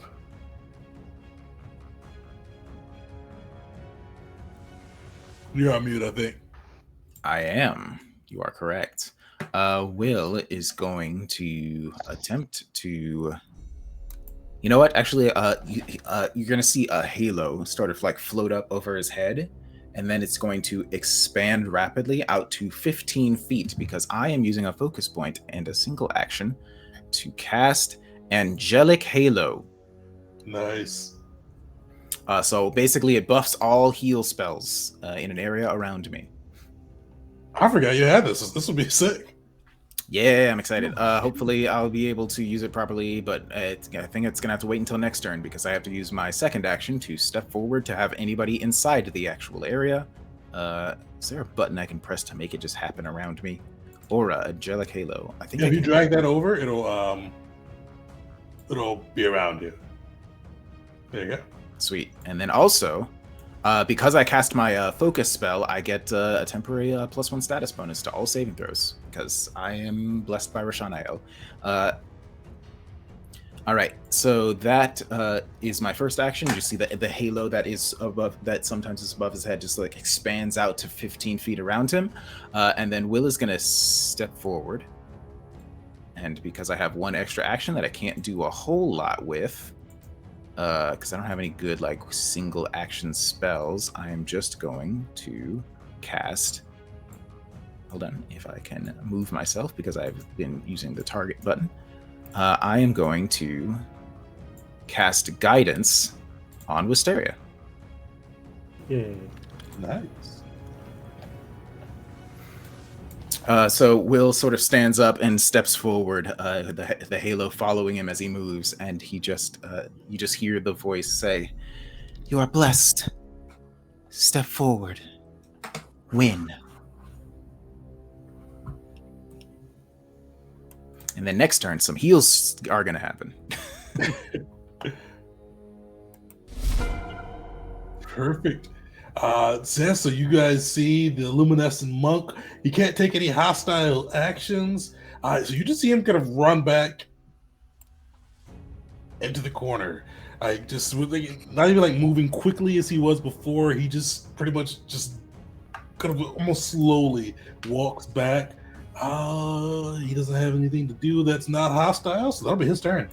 I'm sorry, that's just absolutely hilarious to me. The idea, like, amidst all this about, like, in the background, we just see him, like, go, like, stop for a moment, chill out, just walk off into a corner, like, everything else going on, just like a background gag.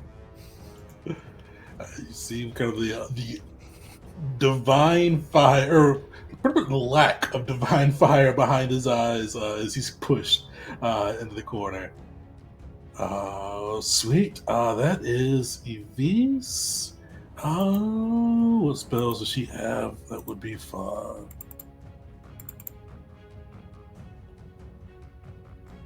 Just so you know, Jeet's heal spells are also buffed by Angelica. Oh yeah, it's everybody's heal. So, sweet. She's just gonna use the. She's going magic missile, full 3 actions. Man, I love Magic Missile. I'm scared of it right now. In this very moment, I'm scared of it, but I love Magic Missile. And she still is picking on you, Mockery. Oh no, he's going down this turn. So luckily it's only a level 1 magic missile. But for 5-8 damage. So you just see these light orbs just spark and start hurling after you, just smashing you back. But luckily you hold your own and are able to stay up and conscious. In Wisteria, you are up.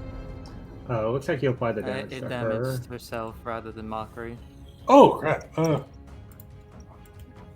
There we go. So what was that all together? 8. Like half the time it just does it to people themselves, even when I have somebody targeted. Sweet. Alright, so I'm gonna start off with a devise a stratagem. That's not very good. Better. Yeah, I don't.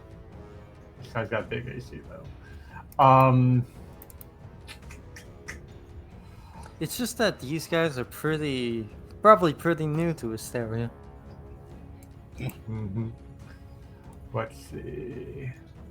Is this one still a free action? Yeah, I still have 3 actions, but alright,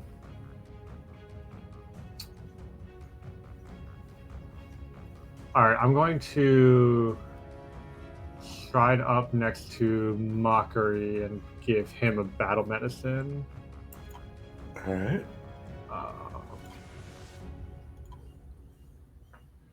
I'm gonna save my guidance. I'm gonna make an attack. Hey, That's nice.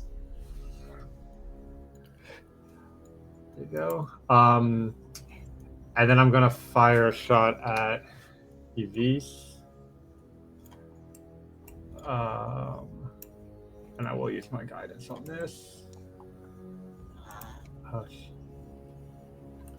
Wait, was that shield from the previous turn, or is that still active? Oh no, that was the previous turn. She's 3 action magic missile, so that is off. So that will hit. Nice.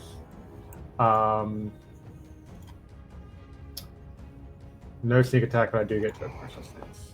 Or low damage. Nice. She is looking bloodied as well. How's that all look for Wisteria? She's looks really nervous for Mockery, especially because he's out there in the front with everybody. So she goes and helps, bandage up some of his wounds, and then and she'll say like, should we keep fighting? Should we retreat? Asking Mockery? Yeah. Because I think we know the answer to that. Mockery, you are up next too. What is Mockery? Yeah. Mockery retreating. Mockery looks around to this battle. A lot of us are hurt, but in this moment we are working together as a unit, a team. And though some of us have gone down, he sees it, and he'll say it just outright. We are the gavel of Ivastera, even when faced with odds that are truly against us, even when faced against the world, we stand, and to these foes we shall fall upon them.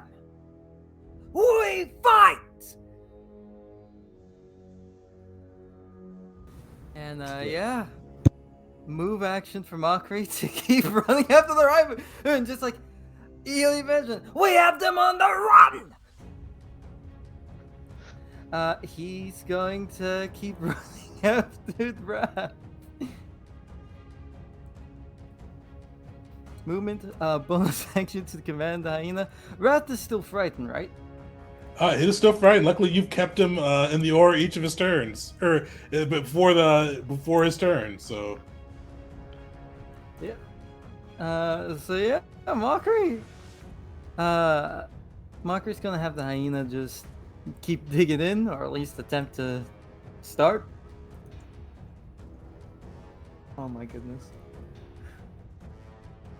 it's not the hyena's day. It's his first time in combat. He'll All right, learn. it's official. I'm going with the design because he'll learn. But I've been struggling with the design so much. I'm just gonna give him the one with the eyes facing two different directions. Outside, yeah. Well, They gave the Mockery the one most with Drake, appropriate. too.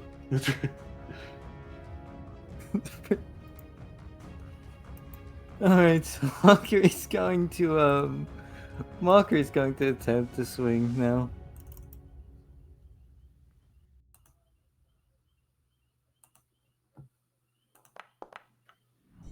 Oh, Oh, that's unfortunate. yeah, you see, I think I've rolled above a 10 once this session. Dang.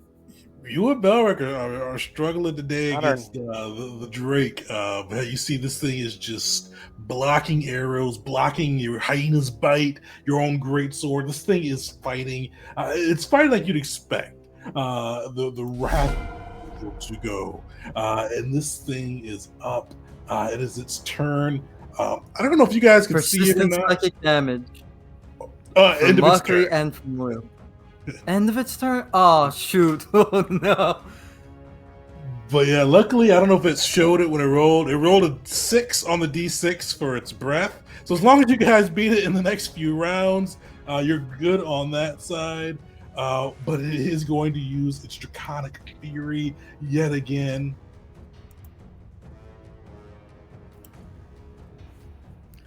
Where's the censoring that?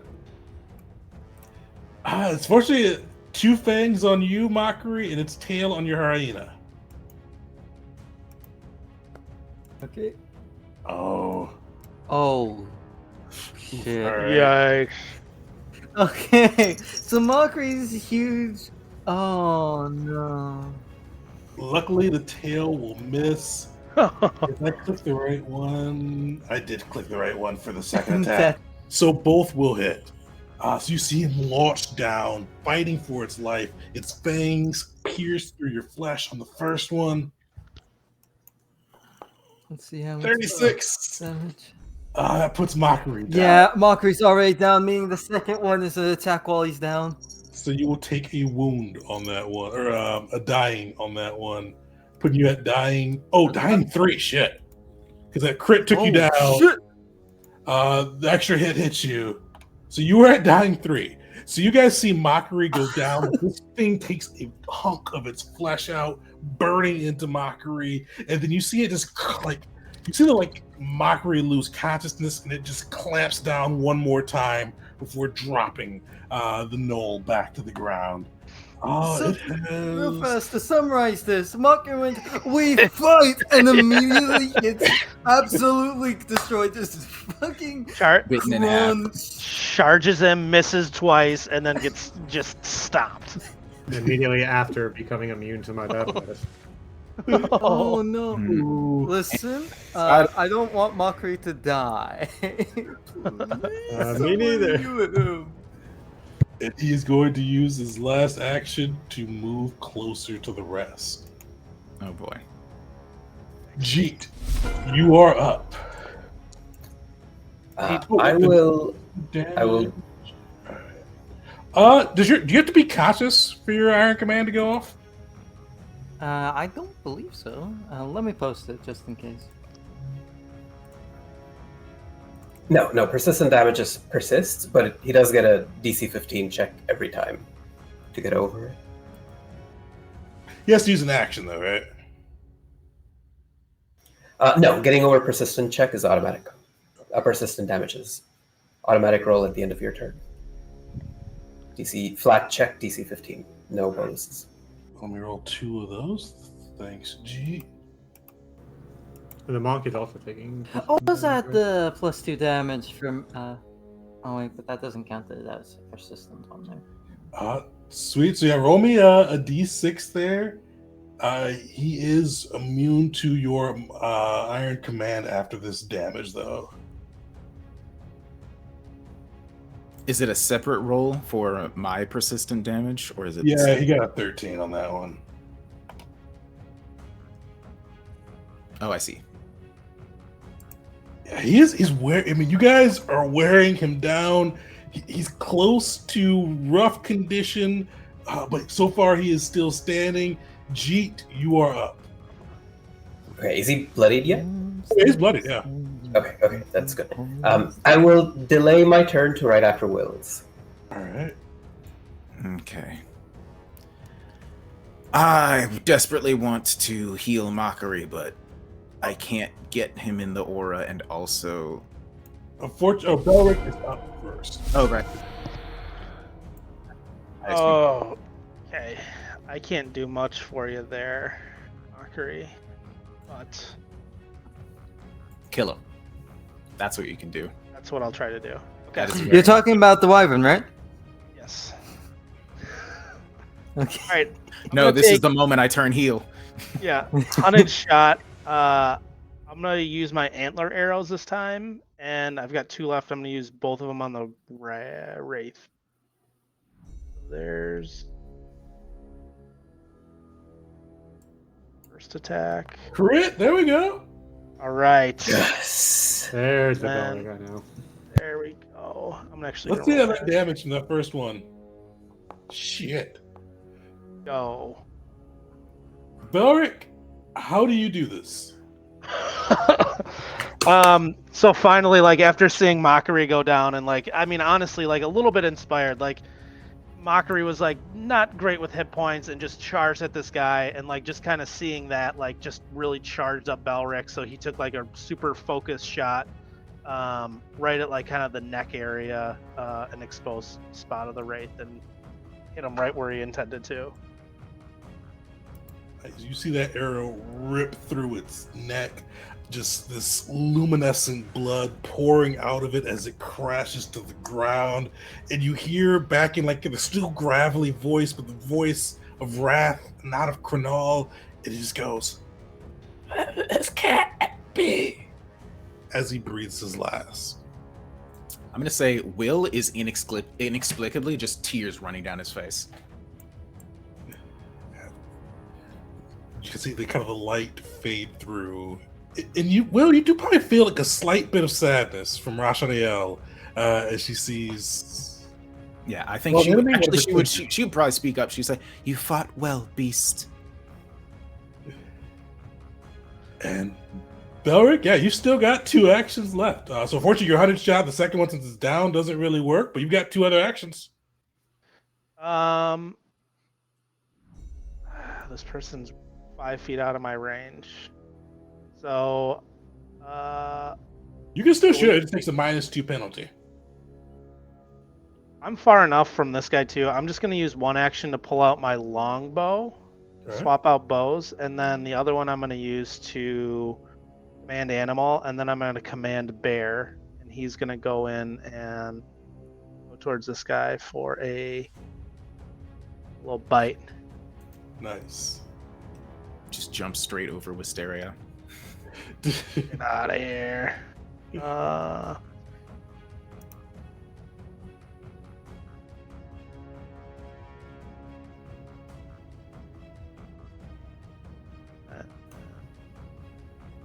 let me target this guy.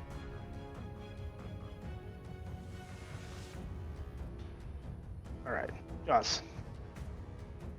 Joss. Oh, that was against Bears. Whoops. AC, but luckily it's the EV has the same, so that counts as a crit too. Cool. Got him. To give us some damage there. All right, how does Bear bring down? Yes, dude. All right. So Bear's charged up. He just saw that huge beast come in, and then he just starts. This huge freaking bear just starts charging in, and literally just bites right at its head and decapitates this dude. And you see his body kind of fall down, and Bear just has the head in his belly. You see the one of the last of the.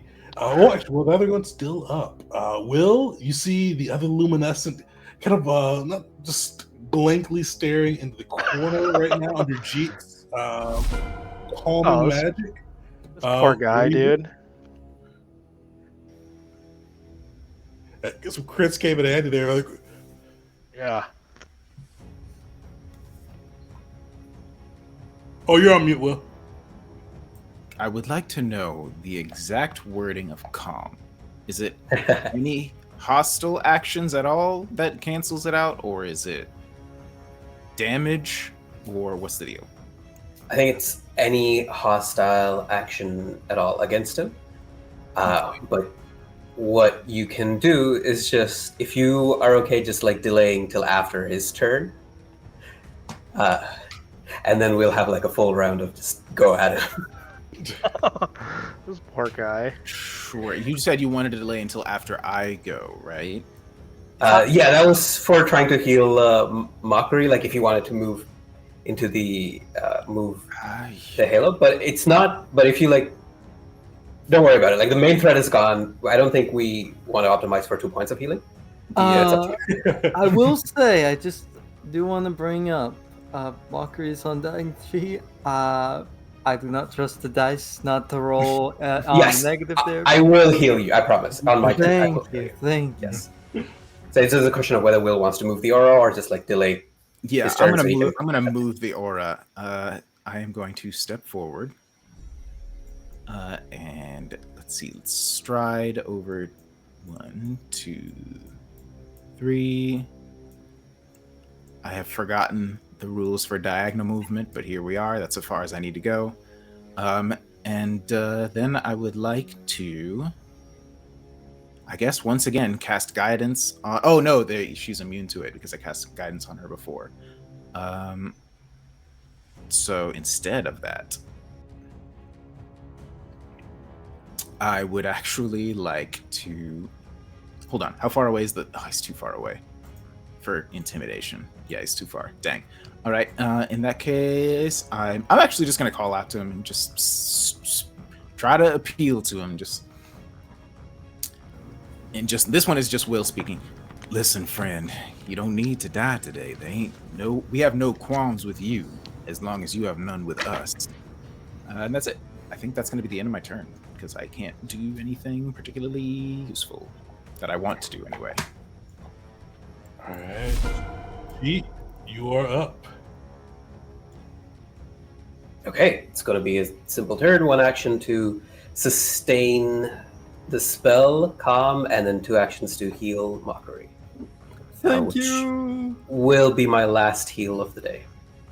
Oh, I'm sorry. Don't. This is what it's for. Yeah, this is We can just take a nap and go save the Emperor tomorrow, right? Okay, so 37. Wow. There's that with the thing. Oh, That's close to max. That's 1 point away from max healing. Nice. So yeah, Mockery. For some reason it applied twice there. Ooh, is Angelic Halo maybe upgraded? Is it 2 times your spell level? Oh, here, I'll put it in the chat so you can see. Oh, double the healed rank. Oh, so it's 4. Yeah. Okay, that's good. That's correct. Nice. Oh, wait, what level is your heal? So rank 2. So the bonus is +4. Got it.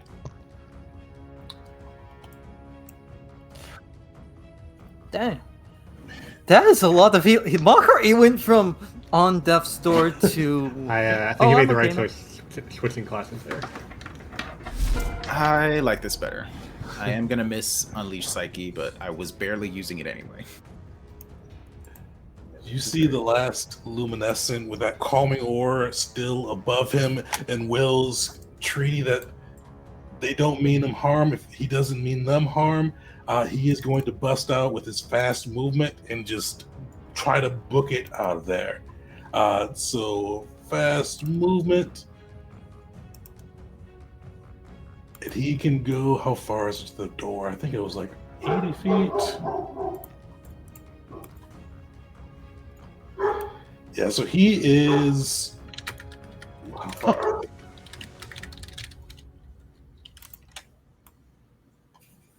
So that'd be 90, 135, minus 85. Yeah, he's like 60-ish feet off the map. Does anybody pursue him? Wisteria, I don't know if like a recall knowledge or some kind of sense motive or something would be appropriate here, but she wants to know if this seems like the guy who might have any kind of information that might be useful to us. Like if we were to interrogate him or something like that, or if he just seems like some basic lackey who wouldn't know much about the Luminescence plans here and what they're up to. So fortunately, that wouldn't be a check for that. Would that be kind of a Wisteria gut feel? Okay. I will say he looks pretty healthy. Gotcha. I'll probably let him go then, given our current state. All right. With that, you hear him just thundering down the halls as he runs away. You see, kind of look around at the party, and with Wisteria looks fairly healthy, and Jeet too, but everybody else looks like they have gone through a blender here. Well, back to Galric as well. But you see kind of burns, scars, bruises. With the ones that look healthy due to Jeet's and Nara's fire boosting them up. Well, you guys have stopped at least this threat of the Luminescents with taking down the Rat, the Crenal, a light Drake, as well as some of their followers too. You listen kind of closely, and you hear the sounds of battle fading on the other sides of the door. But we're going to take a quick break here and see how you received with Squad 7 and how Squad 7 is even faring with all of this craziness. So yeah, we'll take a quick break, back 5 minutes. We'll see how everything goes. Oh, this is going to be good. Our first 11 of Pandemonium. You just got to see the crew go pop through what is probably one of their harder battles they've fought, fighting against the light Drake wrath of Crenal, but the group was able to bring them down, and now they just kind of hear the sounds of battle from the side of the room start to fade. You hear kind of a gruff voice go, all right, make sure they're down. Back to formation. would and you guys Maka are- recognize it as Bennick. Oh yeah, you definitely recognize Barrick's voice. Kind of. After Jeet hears that, he raises his voice and he says, "Good job, Gavel of Ivacera. All enemies down. Assume formation." And he just like shrugs. We're all looking at him like, "What do you mean formation?" All right, but for real, Will says, "All right, everybody, gather around real quick. Get inside the giant halo for a moment. I just need to." And he does like a motion with his hands as everyone, hopefully, gathers happily. up around him. The halo is still floating in like a 15-foot circle around him. Maka, again. I am a divine angel sorcerer, and so I have a baby cleric ability. I have a free casting of heal, just like the cleric do. So I get one free heal at the max level that I have. So I'm going to use that with 3 actions right now to give everybody a heal while my angelic aura is still up, because it lasts only a minute. So I need to do it right now. So I'm going to cast a 3-action heal real quick, and everybody's going to get it. Nice.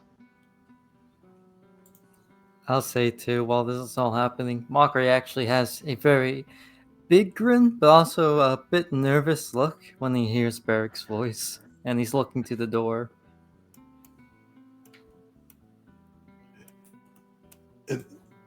Will, how does your healing look as you get that off? Everyone in the area just hears. You know what? Actually, I think everyone's just gonna hear like distant sounds of like a choir almost, and then there's a gentle breeze that blows through the room, seemingly from nowhere. And I am going to add a quick little bonus because of the angelic thing. I have already unfortunately forgotten how much it was. It is status bonus equal to double the heal ranks, heal spell's rank. So it's going to be +4. Sweet. Give me a second. I need to remember how to do this in this little thingy. I think like the roll damage, roll healing, it should add it in. You may have to add the +4 manual though. Yeah, that's what I was trying to do in the little screen, but you know what? We can just do +4 on it. In our brains, we know how to add. I think we can all add. Okay, so 18 hit points everybody gets, Whoa. including myself. I almost forgot. It's huge. So just to clarify, Up to if 4 Mockery is reduced to 0 again, he dies? Is that how the wounded stuff works? Yep. If because you're at what is your wounded level at? 3. Wounded So yes, 3? Yeah. But hold on, I think I'm not sure. I'm not sure if you need to treat wound to get rid of wounded, or if getting back up to full HP also gets rid of wounded. Okay. So I'll just check. oh, I actually looked does it up full earlier HP because get I was rid of wound? worried. Yeah, if you get up to full HP, it will get rid of the wounded condition. Nice. I don't know if you're at full HP. Oh heck but- yeah! Yeah, full HP. Yes, perfect. Yeah, it's either treat wounds or go back up to full. Cool. Oh So, wait, no. If you are restored to full hit points by any means and rest for 10 minutes. Oh. So you wounded 2 until you take a 10-minute rest. And with that, what does the crew do next? It's gonna Mockery, be real like with awkward his if we sit here massive for 10 speed. minutes. Yeah. With this massive speed, we'll just zoom up to the door, and we'll just that door that was being banged on by Wrath earlier, and they'll just give a gentle, like a knock. You hear a voice call out, "Hold steady." Oh boy. It's Barrick. Barrick, it's I. Mockery. We dealt with the hostiles on this side. You do hear like his voice. It sounded like military calm before. And you hear like an edge of both distrust and like distrust in there a little bit, but annoyance in there quite a bit. And you hear him like huff. Mockery. Now you haven't heard the news, but I have a potion of share memory, so you can get on the same page as us. I know we are quite infamous at the moment, but it is not what you think. You hear like quiet for a moment, and you hear like it actually give me a perception check to see kind of what you hear across the door.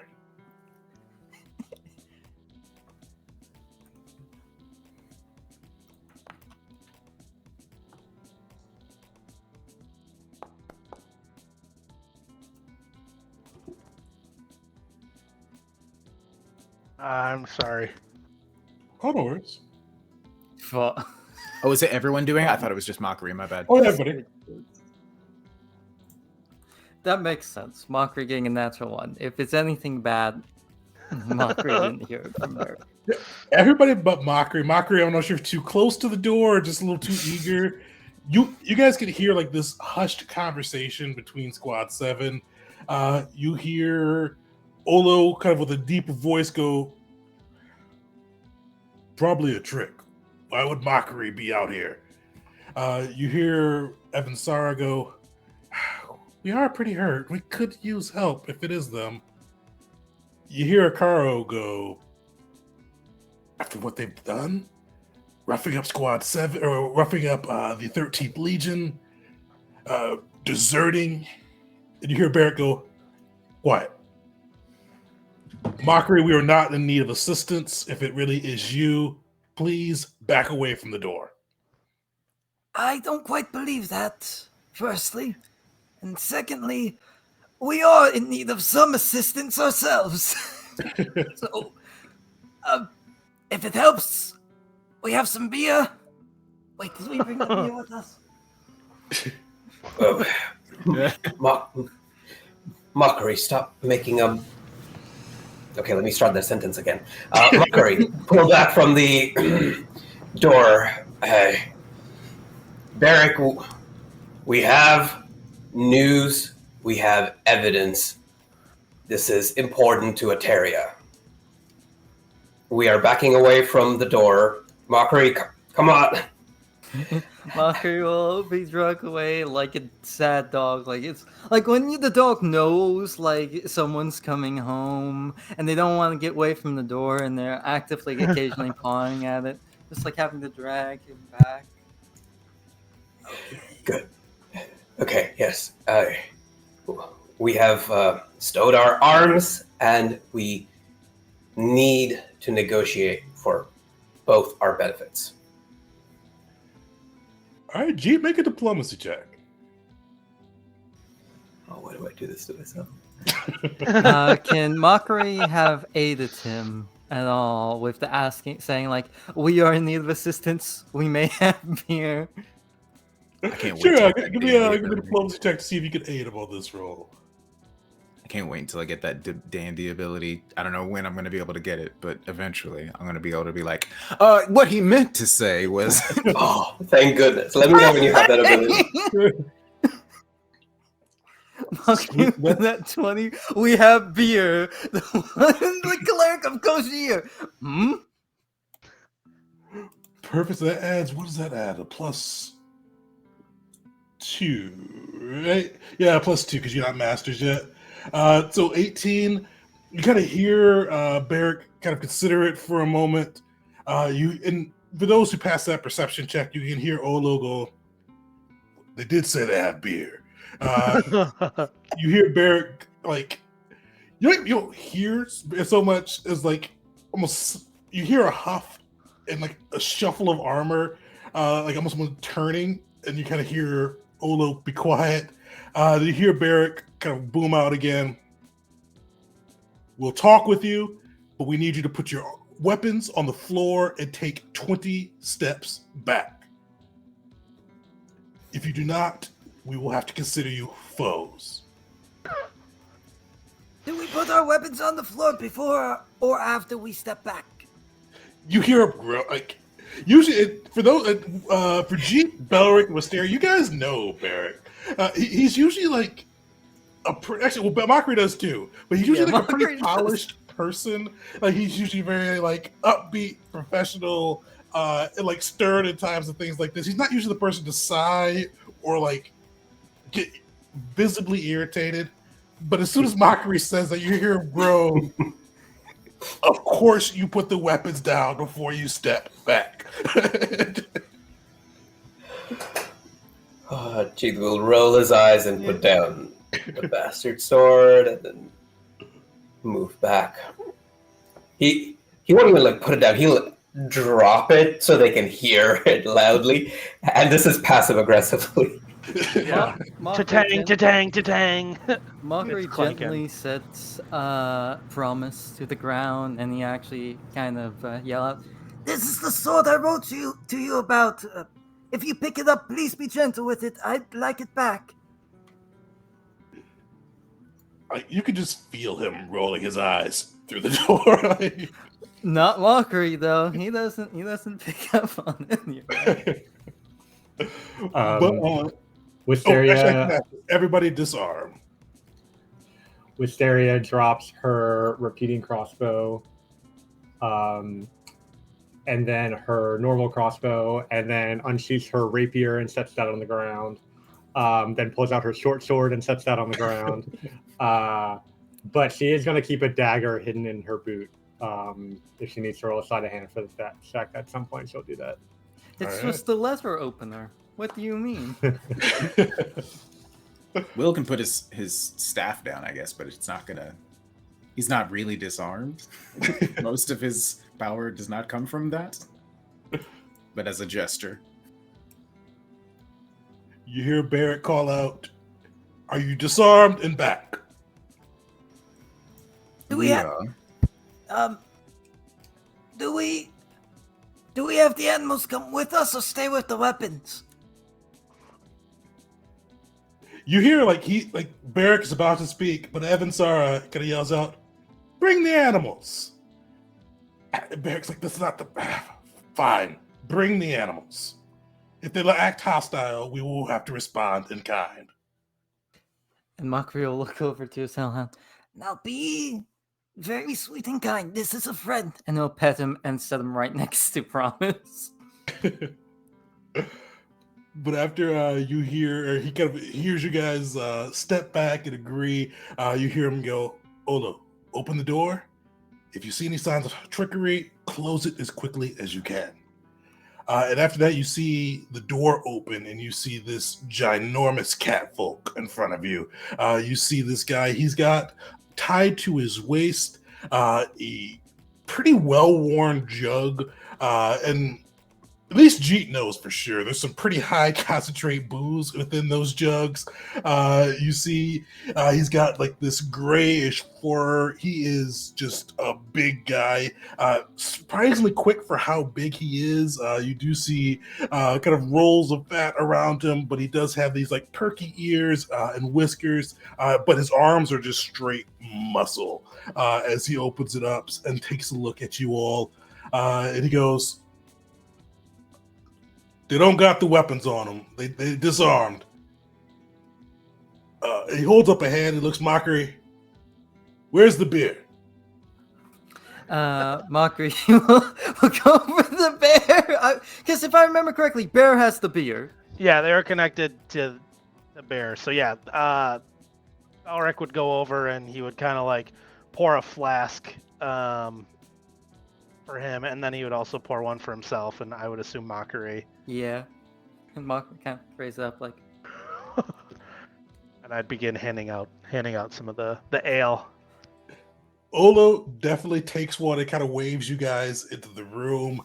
You see Barrick, his mouth opens like he wants to say something, but he just gives like Olo he starts with Olo a stern look, and then it definitely goes from Mockery or from Belric, and then just lands on Mockery and intensifies a bit. And he like looks at the rest of you guys. He waves you guys in, and then has Olo shut the door behind him, and he goes, "What in Issei's name are you all doing here?" Mockery just hands him the potion of share memory. To explain, it is the explanation. First of all, you're deserters.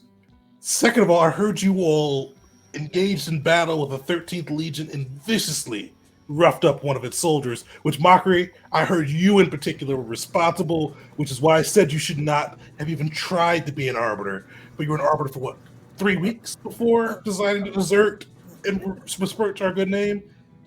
And now you hand me a potion? I don't know what this potion is. As he's talking, Mockery's like shrinking in on himself more and more and more, and he just kind of goes, I wouldn't poison you, I promise. If you drink this, it'll begin to make sense. Here. And we didn't desert, it's just that the jobs that was given to us by Varric, they were guard jobs. But we are not guardsmen. We're arbiters. Mockery, give me a diplomacy check. All right. And diplomacy. Shoot. You see him look at you, and he kind of shakes his head. He holds his hand out, refusing the potion, and he goes, "You are arbiters. You were sworn to serve And from what I can tell, you are out here serving yourselves. I don't. And he looks to Will, and I don't. I only know you from the news reports.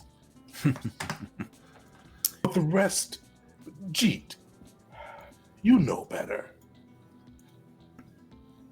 Will, I think Will would like to step forward and say, if I may.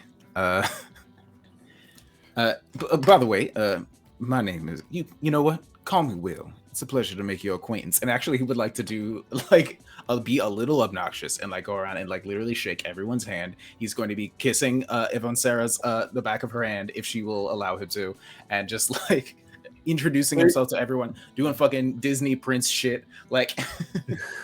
You could definitely reach Olo, Akaro, and Barrick, but they will not let you get any closer past the emblem. You'll see Olo and Akaro kind of hold their arms out and go, "Stay back." All right. I understand. If you would just allow me to explain, and I think Will would turn up his charm to 11 and attempt to explain the situation of what happened to us, give the whole story, give it in just the most. This is what Will was good at. Will was never very good at sort of memorizing the tenets of the church, but he was really good at telling a story, and I think this is where he's just doing exactly that, retelling the tale of what we're doing here, as well. Not everything that happened, but the stuff that they need to know, relevant things like the fact that we were fighting the Reclaimers, and then the whole story about the what's his face? Thrax told us to go do the thing, and then we had to fight the people and pretend and fight them, but not kill them, and then save the town, and we're the best. All that good stuff. At the end, Mocker will chime in. They named the town after us. All right, well, give me a diplomacy check. Oh boy, here we go. I have already used my hero point for the session, so here we go. It's gonna be whatever it is. Not great. You see, Barrick looks, and some of the others seem a little bit more moved than Barrick does by kind of the things you've mentioned. You see Drix and Evansara in particular, Evansara kind of seemed pretty moved hearing what you were saying. Drix even was almost holding himself back from clapping along as you guys recalled defeating the Endless and the Risen, and saving and having Gavalia, or Atavia renamed Gavalia after you all. Barrick does seem like in a hard mood, though, and he goes, "Well and good. But this situation's already chaotic enough. I don't need deserters and mutts interfering in what we need to do." You see him nod back, and you guys can barely see it poking through, but you do see kind of some scales of platinum and gold kind of poking through this cover on this kind of ornate bed between the head of two dragons, one of gold and one of platinum, kind of flanking this bed on either side. And he goes, "I'm sure you know the Emperor is here. We've brought him here to see if there's anything that can be done for him and to protect him. I don't know if I can trust you with all this going on. Squad 7 has this."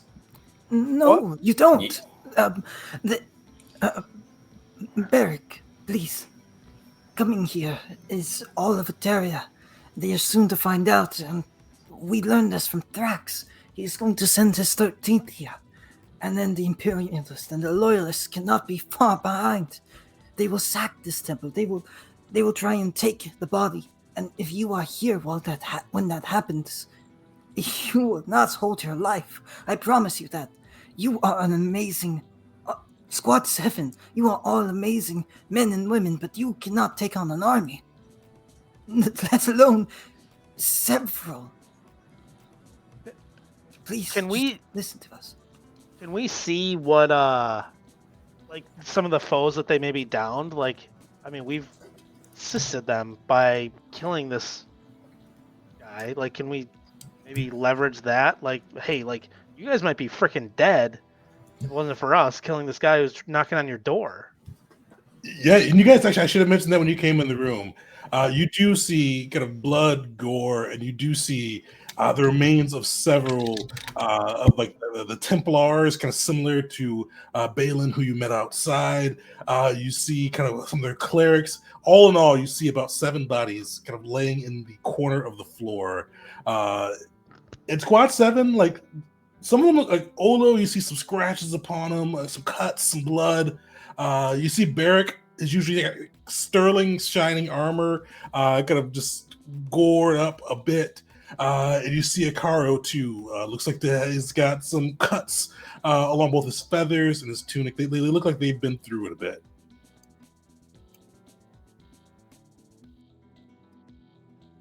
But Mockery, as you mentioned too, regarding the kind of the 13th coming, as well as the Loyalist and the Imperialist, you hear Barrick kind of shaking his head.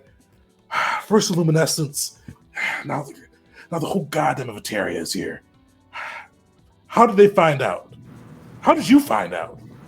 Like I said, Thrax, some of his clan is sent here to guard. One of them came riding in and told Thrax, and when he was coming back, he was killed off and interrogated by these Luminescent. And, well, they found out through that rider. They came here, you fought them, we fought them. And soon there's going to be armies upon armies, droves upon droves of soldiers coming here. And I don't think it'll just be in one day of fighting. It'll be over and over again until either the temple comes down around you or they get the body. There's only one solution here. We have to wake the Emperor. And she pulls out the 2 big books that she got in the city. I have some books here. You don't need to let us do anything. Let us just pool our knowledge. We have a variety of skills that you lack. You have many skills that we lack. Together we can figure this out. And together we can wake the Emperor and he can turn the armies aside before we all lose our lives. You see Barrick look and go, we've tried. We've tried Vasara's natural healing using the druidic magics. We've tried some of the divine healing. So far, nothing has worked to heal him. You can take a look, but I don't think you'll have much luck. We'll try our best. However, there is a plan I came up with on the way here. I've yet to run it by everyone else. But Barrick, I believe you would find it both. And Mockery at first would bring up a big smile, but then he'd shrink down. Clever and terrible. They want the Emperor's body, and they believe it to be here. Now, only Thrax knows we're coming here. But he also knows that to the Arbiters, they believe us deserters, as you do.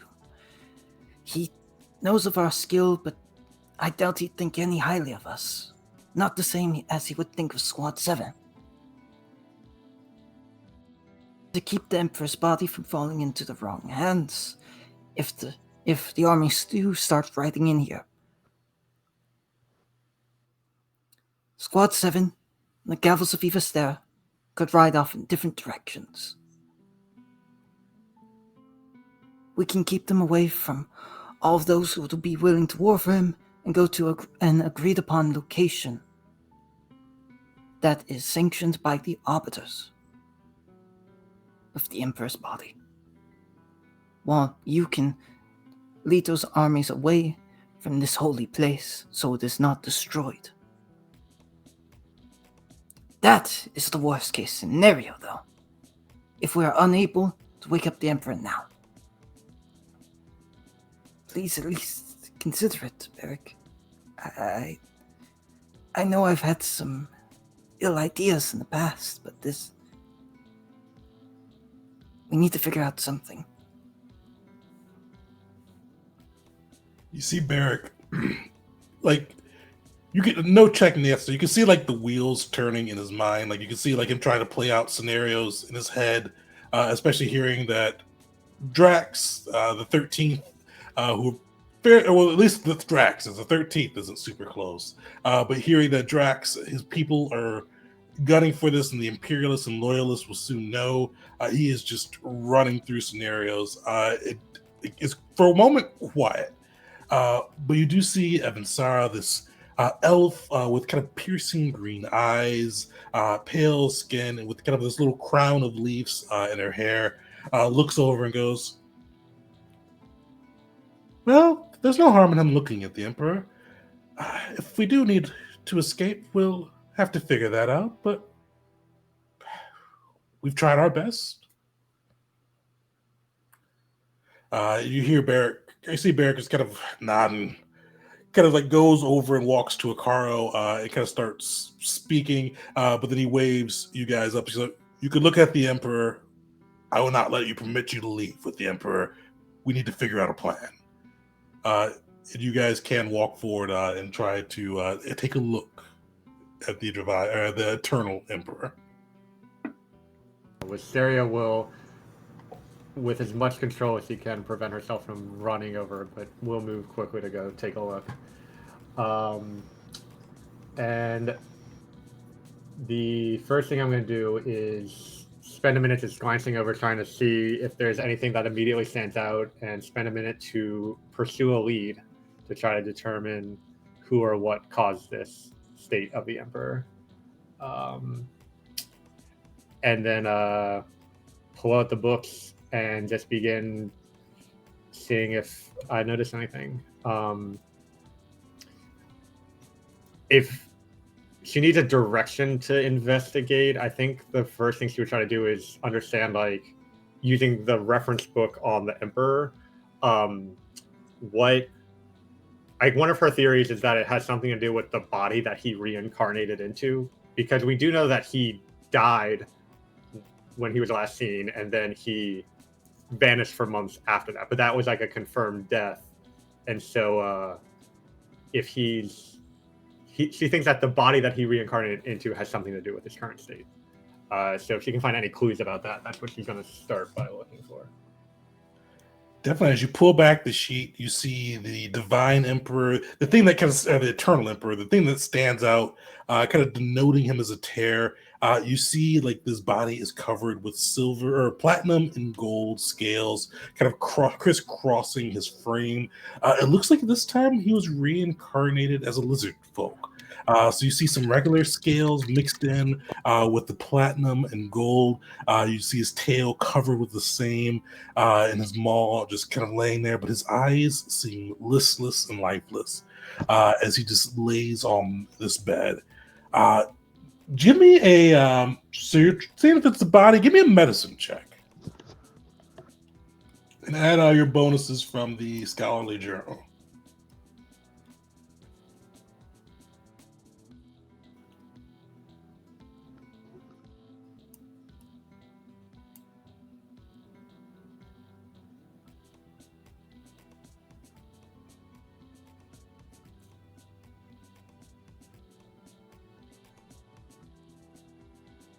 You can just add the +1 in too if I need to do that.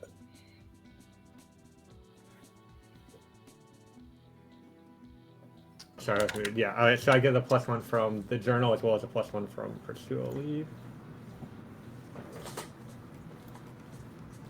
Nice. You take a look at the body and kind of giving a thorough examination of it.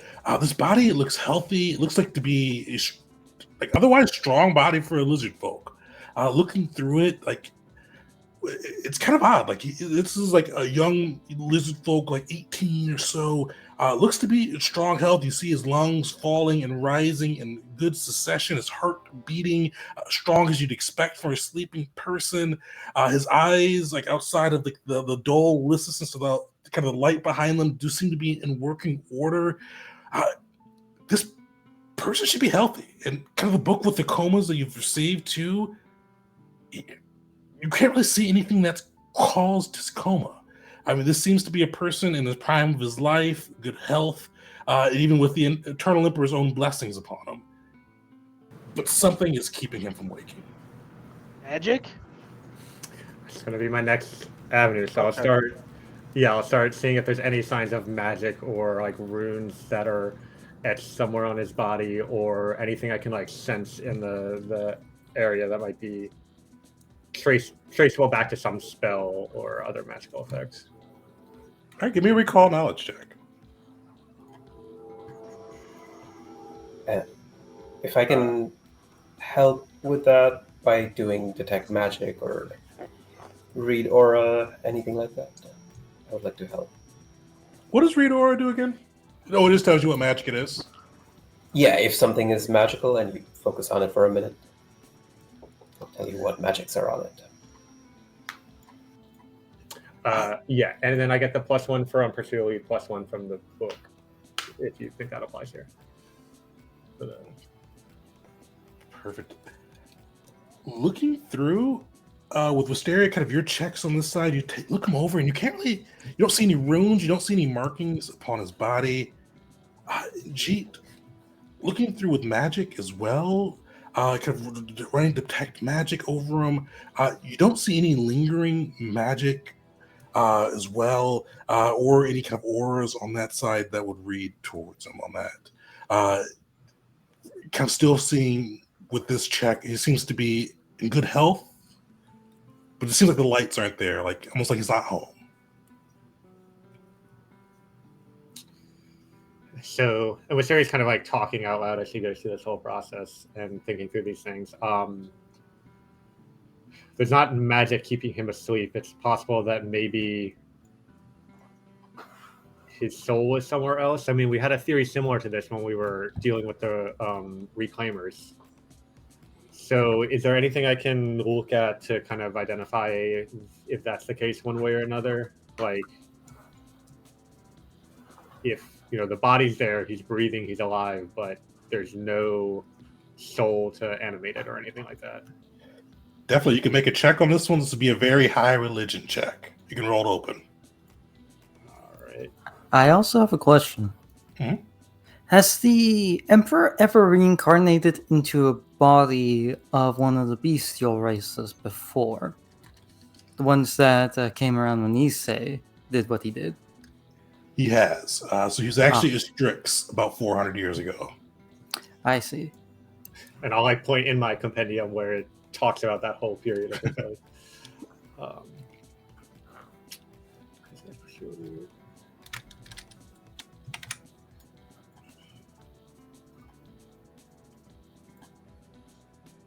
Oh, and then the +1 item bonus from the books, if it's 20 is enough.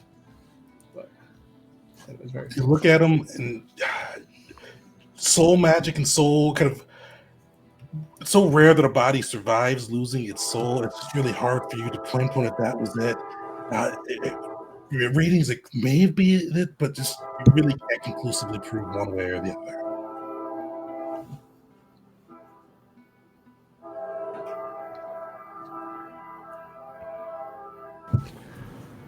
Well, with that,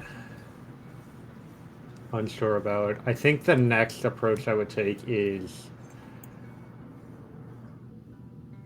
there some like expert that Wisteria's heard about, or some place where they specialize in anything that might be like soul magic or anything like that? Like, where is there anywhere that if they had access to the Emperor's body, like somebody else would be able to figure this out, who like is trained in this kind of thing?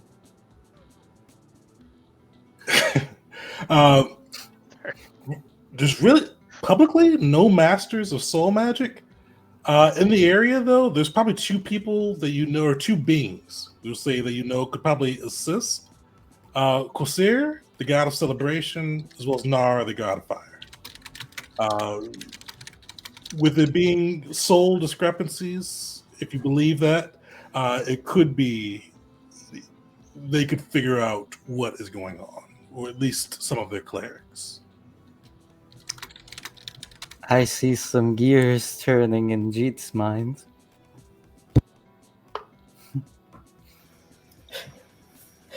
Go beat up all the reclaimers, get their leader by the ear, get him to the Emperor. I mean, the one What's that going we on? handed over to Thrax. Oh yeah, that guy.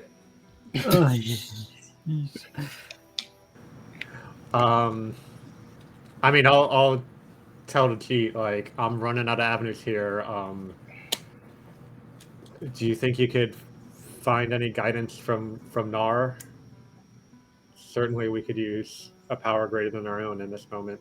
And You'll hear Barrack speak up. Is like, as I've told you, we've tried to heal him ourselves. We're squad 7. 10.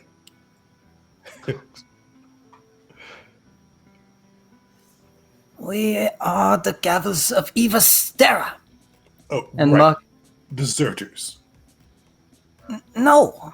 The Mockery's gonna snap his head, and for a moment he'll shrink down again, but it looks back to the group and stands a little taller. Beric, how can you of all people say that? You saw what kind of jobs we got.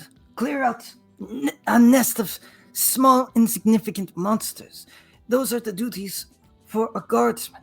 And that is not to speak lowly of a guardsman. You were one once. You know how important those are, but you also know that those who join the Arbiters are seeking to do more, seeking to do different tasks too. It is why you joined them. You knew you could do more. And so you did, and you journeyed out, and you joined them, and you've made such a famous and powerful team, and you've changed so much. When you went out, I've sent you it. You inspired me. The Arbiters have inspired so many people, including the ones you see here. We are still loyal to the cause. We are still trying to bring order. This is Jeet's home. We want to save it. We did not desert. We simply found we were needed elsewhere. Why don't you understand? Mockery can be diplomacy check. Ooh, this could be bad. Depending.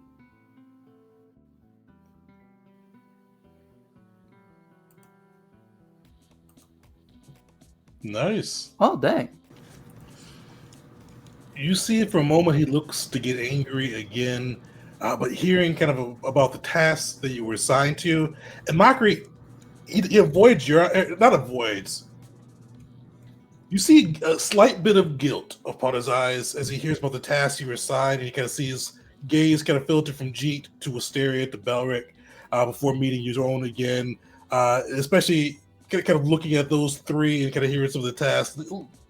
See a little bit of guilt or a little bit of waste, or kind of almost see he feels waste as he looks over those three and hears those tasks. And you see him sigh. He kind of put his hands to his sides and goes, "All right, I can admit maybe High Arbiter wasted these three skills. Will, we just met, but Mockery, I still don't think you were right for the Gavels or for the Arbiters. You said it for a moment. But why wouldn't I be right for them? I worship 5 gods, often who are contradictory to each other. Regardless of your feelings on it, they are sanctioned and allowed for worship. And they do have good teachings. I have spread those teachings. I have seen the good it has brought. And trust me, I have also seen the evil it has brought. I have studied those texts. I learned underneath the teachings of Makesh. I know what I am. And what I am is trying to spread order and good. And my skill sets have helped the Gavel time and time again. Wisteria has shown me that. I balance 5 contradictory gods at all times. I work towards serving Tomic, Lord of Hell, who also has to deal with all of those all at once. Those of fear and fury, those of apathetic and stagnation. It is maddening what I must do. But yet I do it. Why wouldn't I be? I am a strong warrior. Look, I have chainmail armor, and he shows like his dingy, rough, scavenged chainmail armor, like he used to have. You see, he waves. He goes, don't talk me out of this. Mockery, I know what you are. I know you're not right for the Arbiters, but you are right. At this point in time, he looks to the rest of his squad. You see him clearly evaluating him. He goes, we can't fight off an army. We can't keep the Emperor here. We need assistance. So I will turn to Squad 10, and I'll hold out my hand and ask for your assistance. We aren't Squad 10 anymore. We're the Gavel of Ivasara. Oh no! And I extend my hand. He shakes it, but he goes, until the High Arbiter acknowledges you, you will be Squad 10 or deserters to me. But we need to do what we can for the greater good. He looks around and goes, we can't stay here. He kind of looks back to Drix and goes, Drix and Olo have a ritual they'd like to do, but I'm not sure it will be of assistance. First, you mentioned splitting up. Where would we go? See what your plan is first before we go into the others.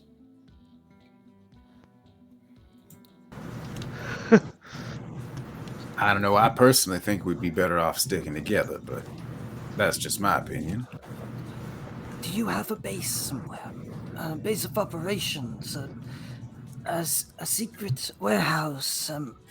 Some neutral zone? Anything? Anywhere where we could ride out? We don't have any base.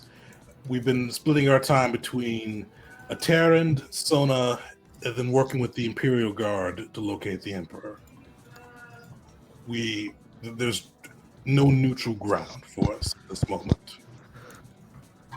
Well, it seems to me we've got two options. We could potentially go over to see if we can find allies of Jeet over in the Temple of Nar, which is not very far from here. Or, and he looks around at the group, what do you think the odds are that the town that's been named after us might be willing to hide us for a little while? Well, okay, so if all we need to do is hide the body under cover, then there are many places in Eteria that we can find for just stashing the Emperor away, but I don't think that is good enough. I think we need to seek out help.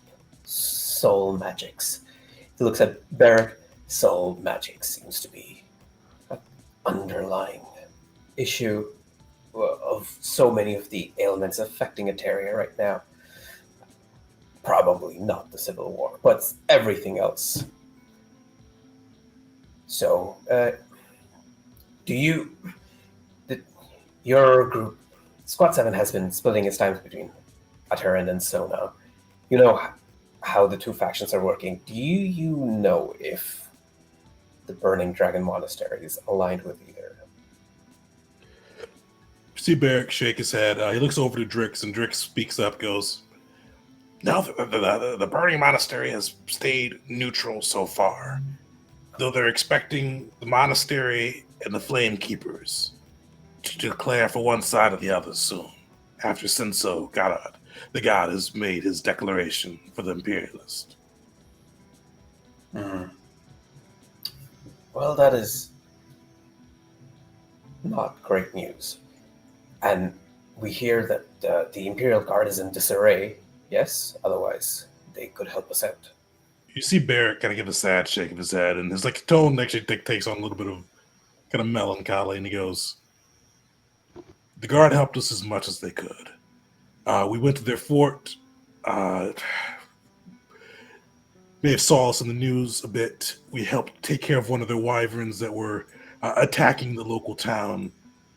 But most of them, the strongest can still stand, but most of them also are kind of point to the Emperor in a similar state to him. That's actually where we found him. Two of the Imperial Guard, I think they located him, but then I don't know if their minds broke or what took place. but they were just What? hiding in a cave, keeping him hidden. It would not let anyone near him.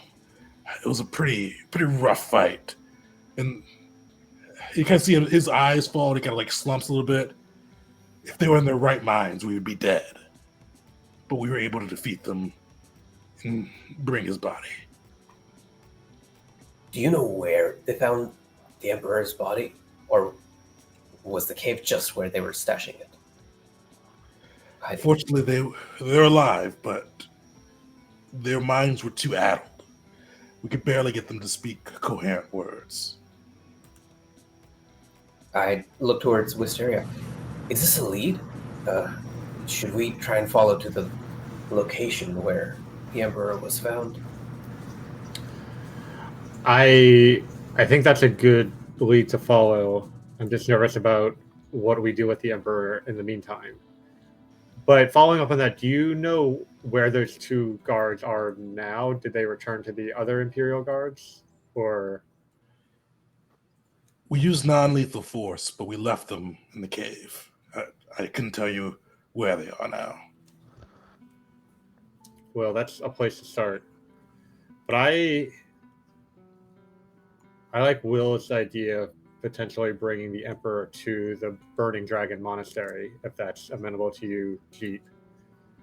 Yes, yes, as long as they are not declaring for either of the factions. I think they are strong, and if we...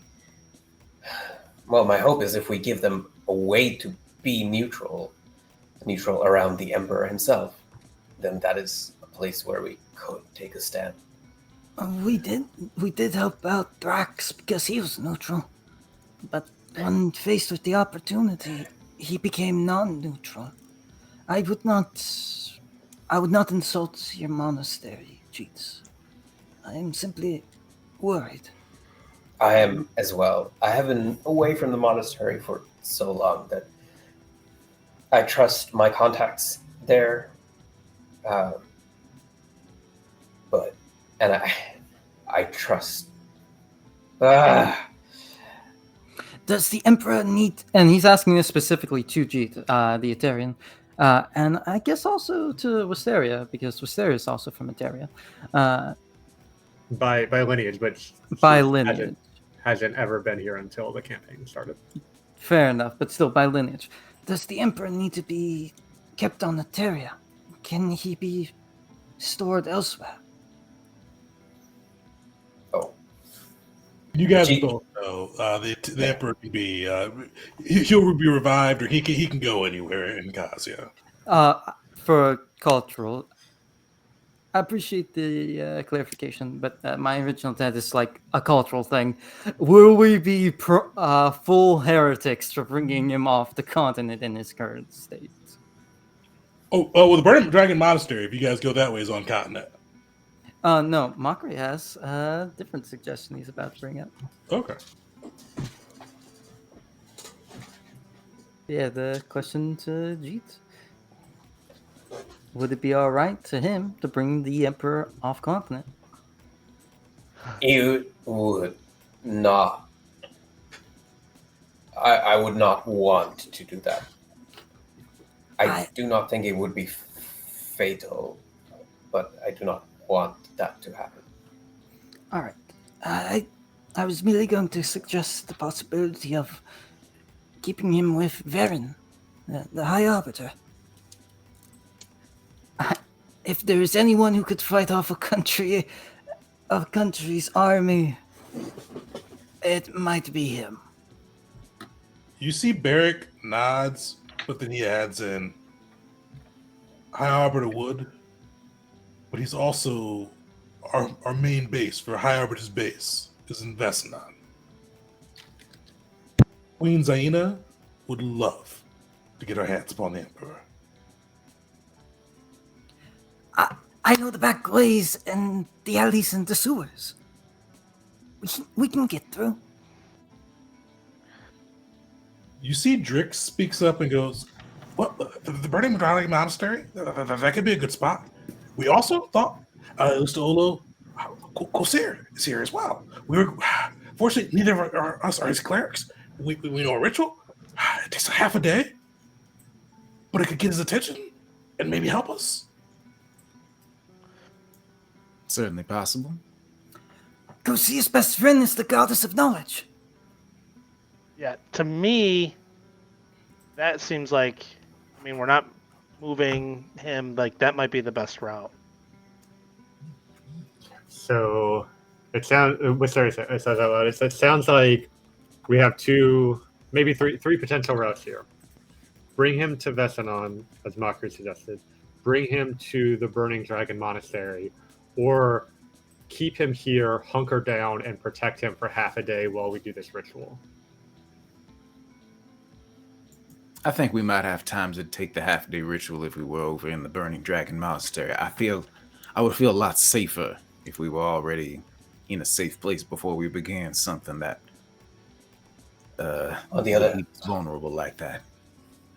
On the other hand, we would have to be very clever to get him to the Burning Dragon Monastery so we don't run into Thrax's army along the way. So we'd have to cut across. I mean, but we also know, like, one of these heretics, I guess I could say, they escaped, right?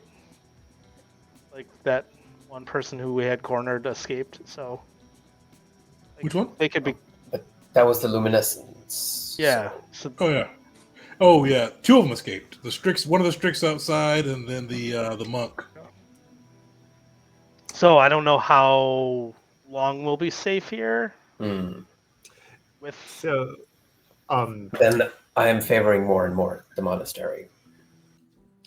thinking about the logistics of moving an army and having been in Thrax's command tent and peeking out a lot of his plans and things like that and getting a sense of the size of his troops, would Wisteria have a sense of how long it would take him, how long it would likely be before his army arrives at the pyramid? Give me do you have military warfare lore? No. Warfare lore? I have accounting lore. Not quite. No specific lores for that. I don't think. So the only thing that you would know at that point, because Thrax did say his legion, his 13th legion, I should say, was 2 days behind him. They'd be arriving pretty much at the ceremony. But he Okay. does have other troops. Right.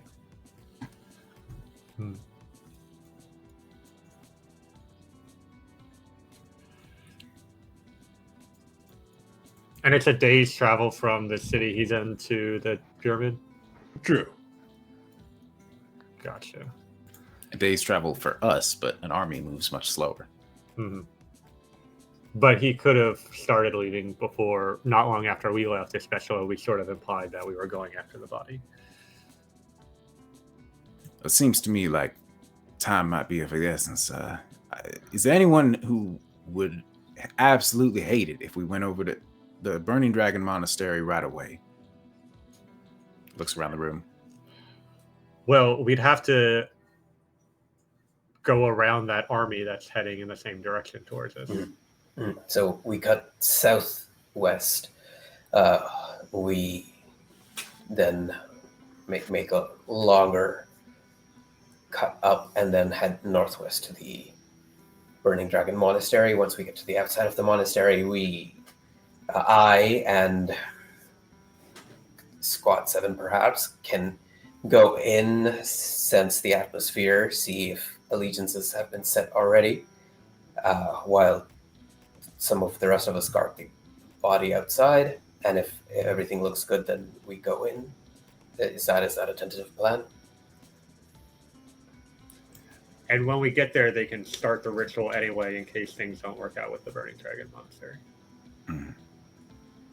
Do we have to go? Maybe I'm not understanding the directions. I just pulled up the map to make sure that I could understand. Can't we just head straight west from here and go straight towards, we have to go across a river, but I'm almost certain there'd be a bridge.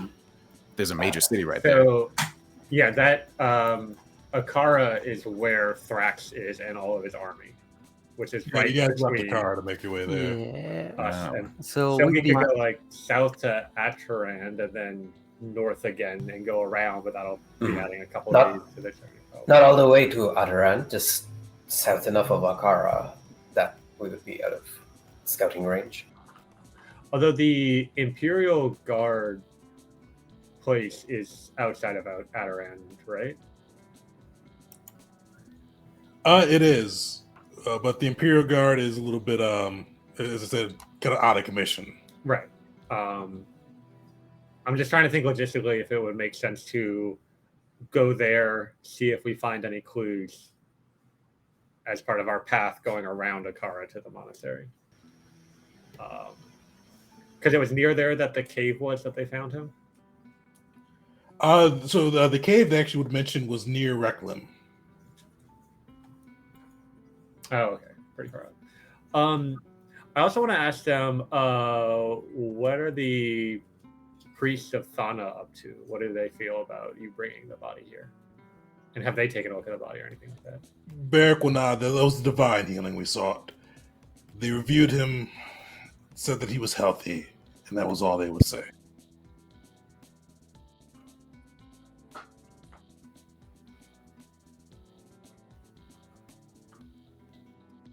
All right. Well, it seems to me perhaps we could just go with that plan then. Head south, give the 13th Legion a wide berth, and head to where we might find allies. I still say we split up. Explain to me again, what would that accomplish? If Squad 7 and the Gavels of Evester travel together from here, it will not take long for all of those armies to know that we have the Emperor's body. And they will follow us. They will find us, follow us, and likely kill us. And whatever is in their way either has to open their gates for them or fall too. But if we take the body, who will suspect us? They would Everyone, truly believe right? Squad 7 would be the one to take the body. At least in my mind. Beric shakes his head. I said, we're trusting you. I'm not trusting you with the body of the Emperor on your own. Not to mention, Thrax already knows that we have made our way here. I think I was very clear with our intentions. So if we split, Squad 7 will take the body and make her way to the monastery. I see. That is one option. That Thrax, who is the closest of the factions, would know that we came with the intent. But then again, Thrax would also know that Squad 7 also came here. No, I think perhaps sticking together, heading to the monastery, is a plan of action. Will. You're just pointing onward, Onward. away. Well, do these clerics of Thana have a cart we could use? Beric nods. I'm not sure if they'd spare one, but we have one that we use to cart the Emperor up here. We'd be happy to share it. Okay, well, many hands make work light. He looks around at the group. Anything we can do for the Emperor, or our plans from here before we head out? Pray. Beric nods at the prey, goes, Squad 7, patch up, 10 minutes, move out. And he starts kind of looking over his own wounds as well. And he goes, you all probably should clean yourselves up as well. He goes, patch up, gather your weapons. We'll meet up. During those 10 minutes, Mockery is going to try and sit with Beric and tell him about some of the stuff he's done over the last few years. Like, This is the sword I told you about. The one I got from the Black Tusks. I call it Promise. and also, like, I dueled General Thrax. It took him 2 whole strikes to bring me down. 2! Not just 1. you see like Barrick through this whole thing is he hasn't said a word. He is like he first started with like patching up wounds, like I see him taking some bits of his armor up and like kind of wrapping up a cut on his arm, kind of putting some salve on a kind of a gash on his side, and then like he went from that to polishing his armor up and then putting it back on. Like he is just like he's hearing you, but he is just staring, like he's focused on his task. He's going. And Oh, and I have proof. Proof I'm fit to be an arbiter. He brings out the letter of appreciation from the beginning of the campaign from the lizard folk. Read it, please. You'll see. I got one. I really did it. You see, he does read it. You kind of see his face turn a bit, and he goes, "Even a broke clock is broke white twice a day. Good job, Mockery." It hands it back. Mockery actually he takes that. He doesn't quite catch the sting in that, and he actually looks happy that he's heard a good job from Barrick. Perfect. Well, you guys are able to, so 10 minutes on that side. So if anybody does need to treat wounds, refocus, anything along those lines, you do have time to do so. But as the 10 minutes pass, you hear this blaring horn like echo out. It just repeat again. You hear the beating of drums. Somebody has arrived. And you hear just you almost feel the vibrations kind of rumbling through the temple as these repeated horns, repeated drums just blare out through the temple of Thana. And that's where we're going to end our session. Oh boy. Here we go. So next time you guys get to see the crew for session 12, they're going to have to deal with whoever is blowing those horns, beating those drums, or find a way around them. They're just something clever. And see if they can make their way to the Burning Dragon Monastery and see if they'll find sanction there or safety there. And also the crew did send a messenger out that way as well, too. So we can see how that played out as well. But yeah, we'll join up with the crew. It'll be, I think, a week in between. Next week we won't be playing, so we'll be coming back on the, what's that, the 4th? Second. The 3rd. Or 2nd, yeah. So coming back there. So we'll just catch the next session then. But until everybody else, till next time.